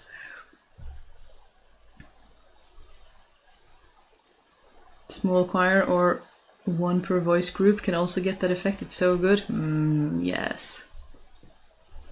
Even within the same culture, you can get some dissonance. I don't know if it's neurodivergence, but attempts at art therapy have shown I really don't experience the music moods I'm supposed to. Oh no. What can you do? It is what it is, isn't it? Music is supposed, like these experiences, like art, are supposed to be personal. It's just like cognitive behavior therapy, isn't it? That doesn't really work on neurodivergent people as well as other people. Madam, your bum is falling out again. Would you like some help with that?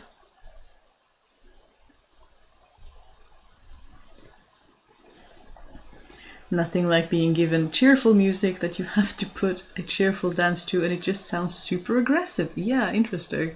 And then the dark and depressing song just sounds cozy and relaxing. I know, right? There's something so relaxing about someone else screaming that just... because someone else is kind of doing the emotion for you, so you can just chill out. It's hard to explain, but I agree. Some like dark and depressing can just be super calming and just super nice. But if you don't like that style of music, then I guess you wouldn't get it. But yeah. I carried a Discman throughout most of high school. I saved up for one. I started there, but it kept, scraping the CDs and didn't like being jostled around a lot. So when I had an MP3 some years later, there you go, madam, that did help. And then I could put on music from different CDs, and that was really nice.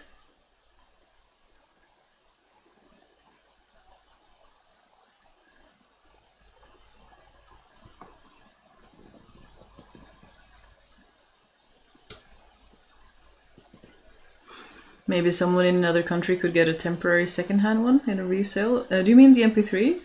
Because I tried. I looked for one on eBay, I think I did, and it was wicked expensive, and I was like, no, thank you. Like I like it, but I don't like it that much. Just because it's a vintage electronic piece of equipment or something, I was like, that is a bit too much for me.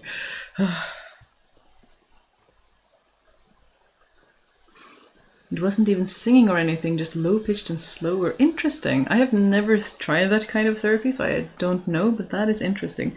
And again, like with art, like why is there a wrong answer to how you associate music? That doesn't make sense to me.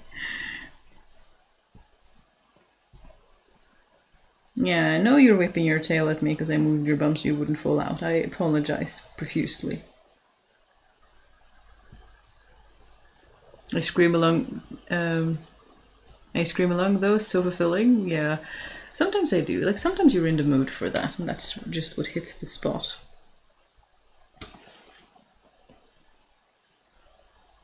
And sometimes happy music is the thing, and sometimes you just sit there just enjoying the music. I love it.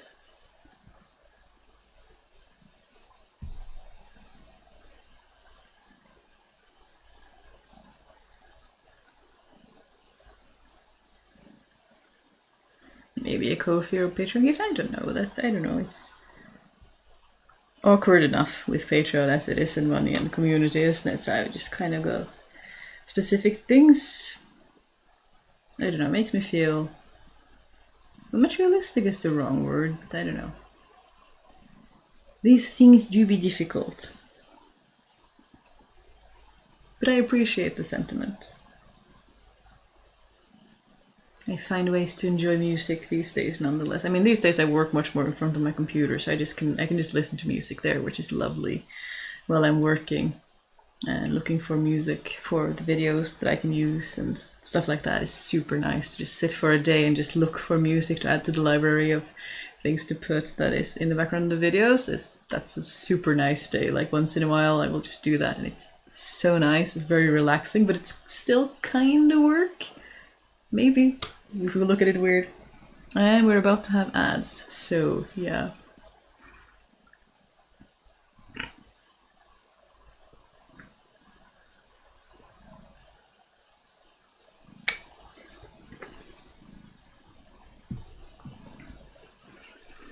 But I appreciate the sentiment, Catherine.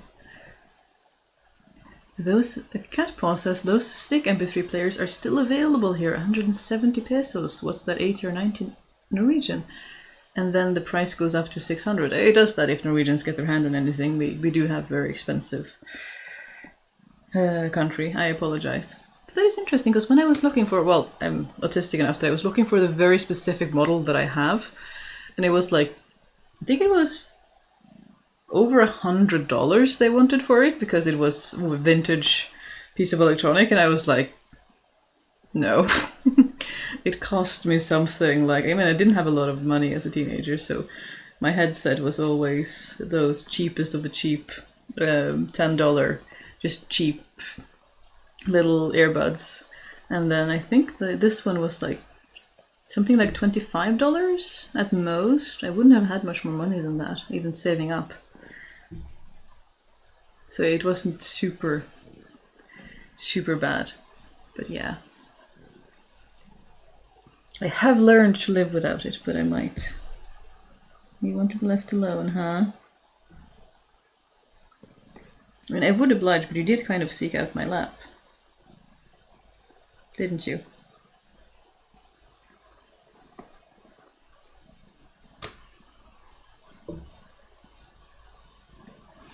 Philips 1800 pesos and Sony 1100 pesos, yeah. Interesting. I haven't checked in a while. I've kind of just gotten used to not having it. Well, you see, madam, if you If you adjusted yourself so your bum wasn't falling off, you wouldn't be sliding off, and then you wouldn't be annoyed at my lap for sliding off. This seems like a you problem.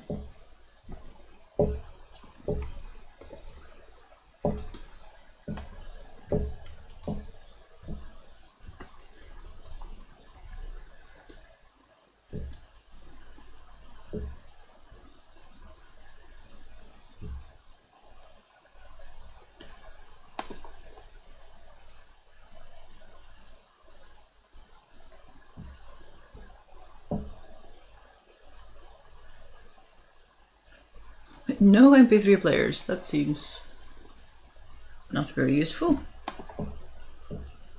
Why would you give me... Oh no, now I'm remembering it, now I'm trying to look for it again.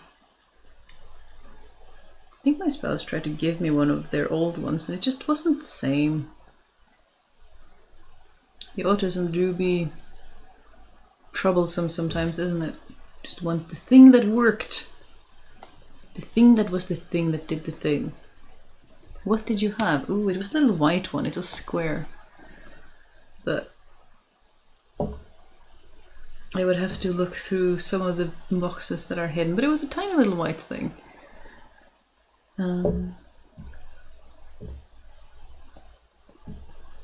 It wasn't an iPod or anything expensive like that.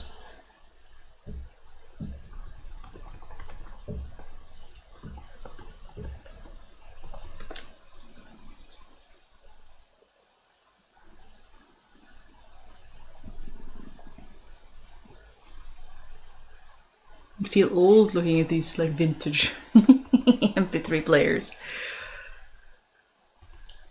Yeah, there are quite a few of them, isn't it? Very well, madam. But it's none of these. Oh well, it's not important. That is vivid green. Impressive. Kind of love it. Easy to see.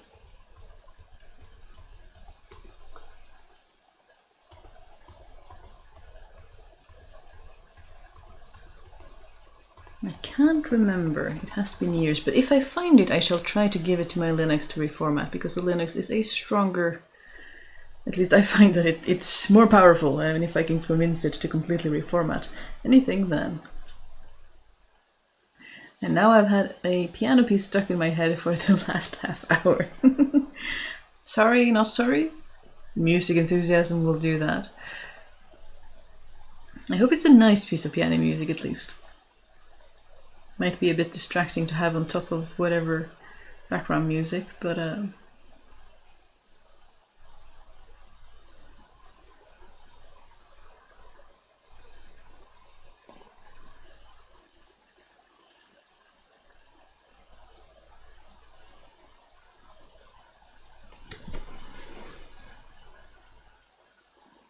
have an old MP3 player that technically still works, but I lost the cap that goes over the USB stick part, and it has that matte kind of surface that got kind of gross over time. Oh, I remember those. I had one of those too, but they were never as good as the old white one.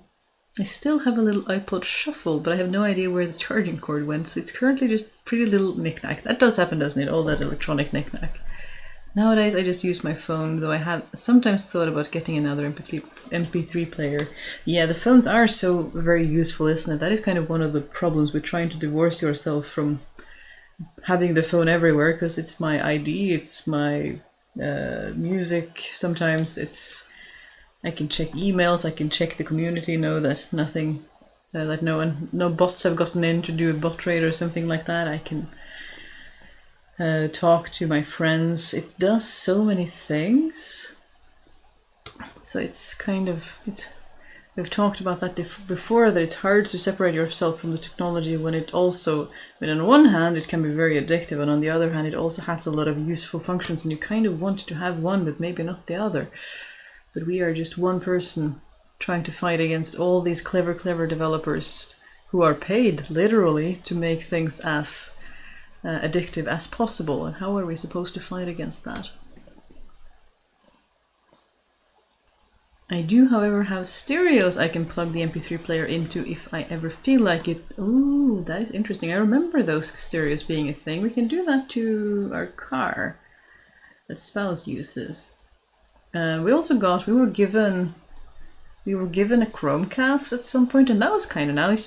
We had a really old stereo that did not have any smart functions at all, but with the Chromecast you could cast the music to the Chromecast, and then suddenly the stereo was working for that kind of music as well, so that was kind of nice. I do like that kind of technology, that a little piece of technology that allows you to keep using older technical stuff without having to replace it with new stuff that talks to the new stuff, because this was kind of a bridge, like the Chromecast would work as a bridge. And it was one of the old ones, like I think voice activated ones exist now, I'm not sure, but nothing voice activated gets into my house, no thank you, absolutely not. But this one was one of the ones where you just use your phone as a remote, as I guess we're used to these days, and I still try to resist. I have a friend who got a new washing machine, and she didn't realize that it was an app connected one when she bought it, and they had a power outage and the memory got wiped, and they had to find a way, like it didn't work, it didn't do anything, and they had to call the company that sold it to and be like, how do we reset it? It's not working after the power outage. This is not something that we want, because power is sometimes a fickle thing. And they figured it out, but yeah, I do not want app-controlled devices. I don't see the point. I don't like the Internet of Things. And I won't be furnishing my home like that. No thank you. I prefer my dumb devices. I was super happy when we moved here and we had to get a washing machine, and we found one on sale, and it had that timer that tells you how much time is left, because the one we had before that was really old and it did not have that, so you were sort of guessing when it would be done. And this one has a little digital timer that counts down and tells me that it'll be done in 2.5 hours or something. That's the level of technology that I want. That is more than enough. I love it. That reminds me, I need to find a CD player before it becomes impossible. Yeah, I feel that. I think we had one, but it didn't work. I have a little radio. But yeah, it can be challenging to find stuff that will still play your old stuff. And it's useful to have that, isn't it?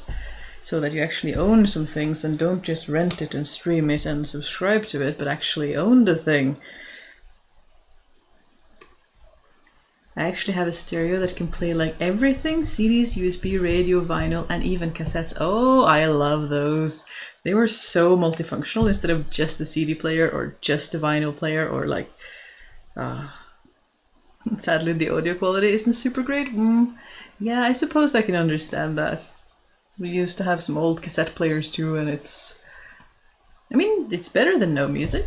That was what I grew up with. That was when they upgraded to, I think, a CD player in the main living room. I got a really old dingy cassette player for my room, and it was better than no music by far. Just having it playing in the background was kind of cute. But I am getting tired, and I think we shall start to wrap up things here. It has been very fun to nerd out about mushrooms and food and music and other fun things. So yeah, I hope you have a very good rest of your week, rest of your day. Barring no new plans happening and throwing wrenches in our plans, we shall see you next Thursday. Not this one, but the next one probably. If not, I will let you know in the Discord. And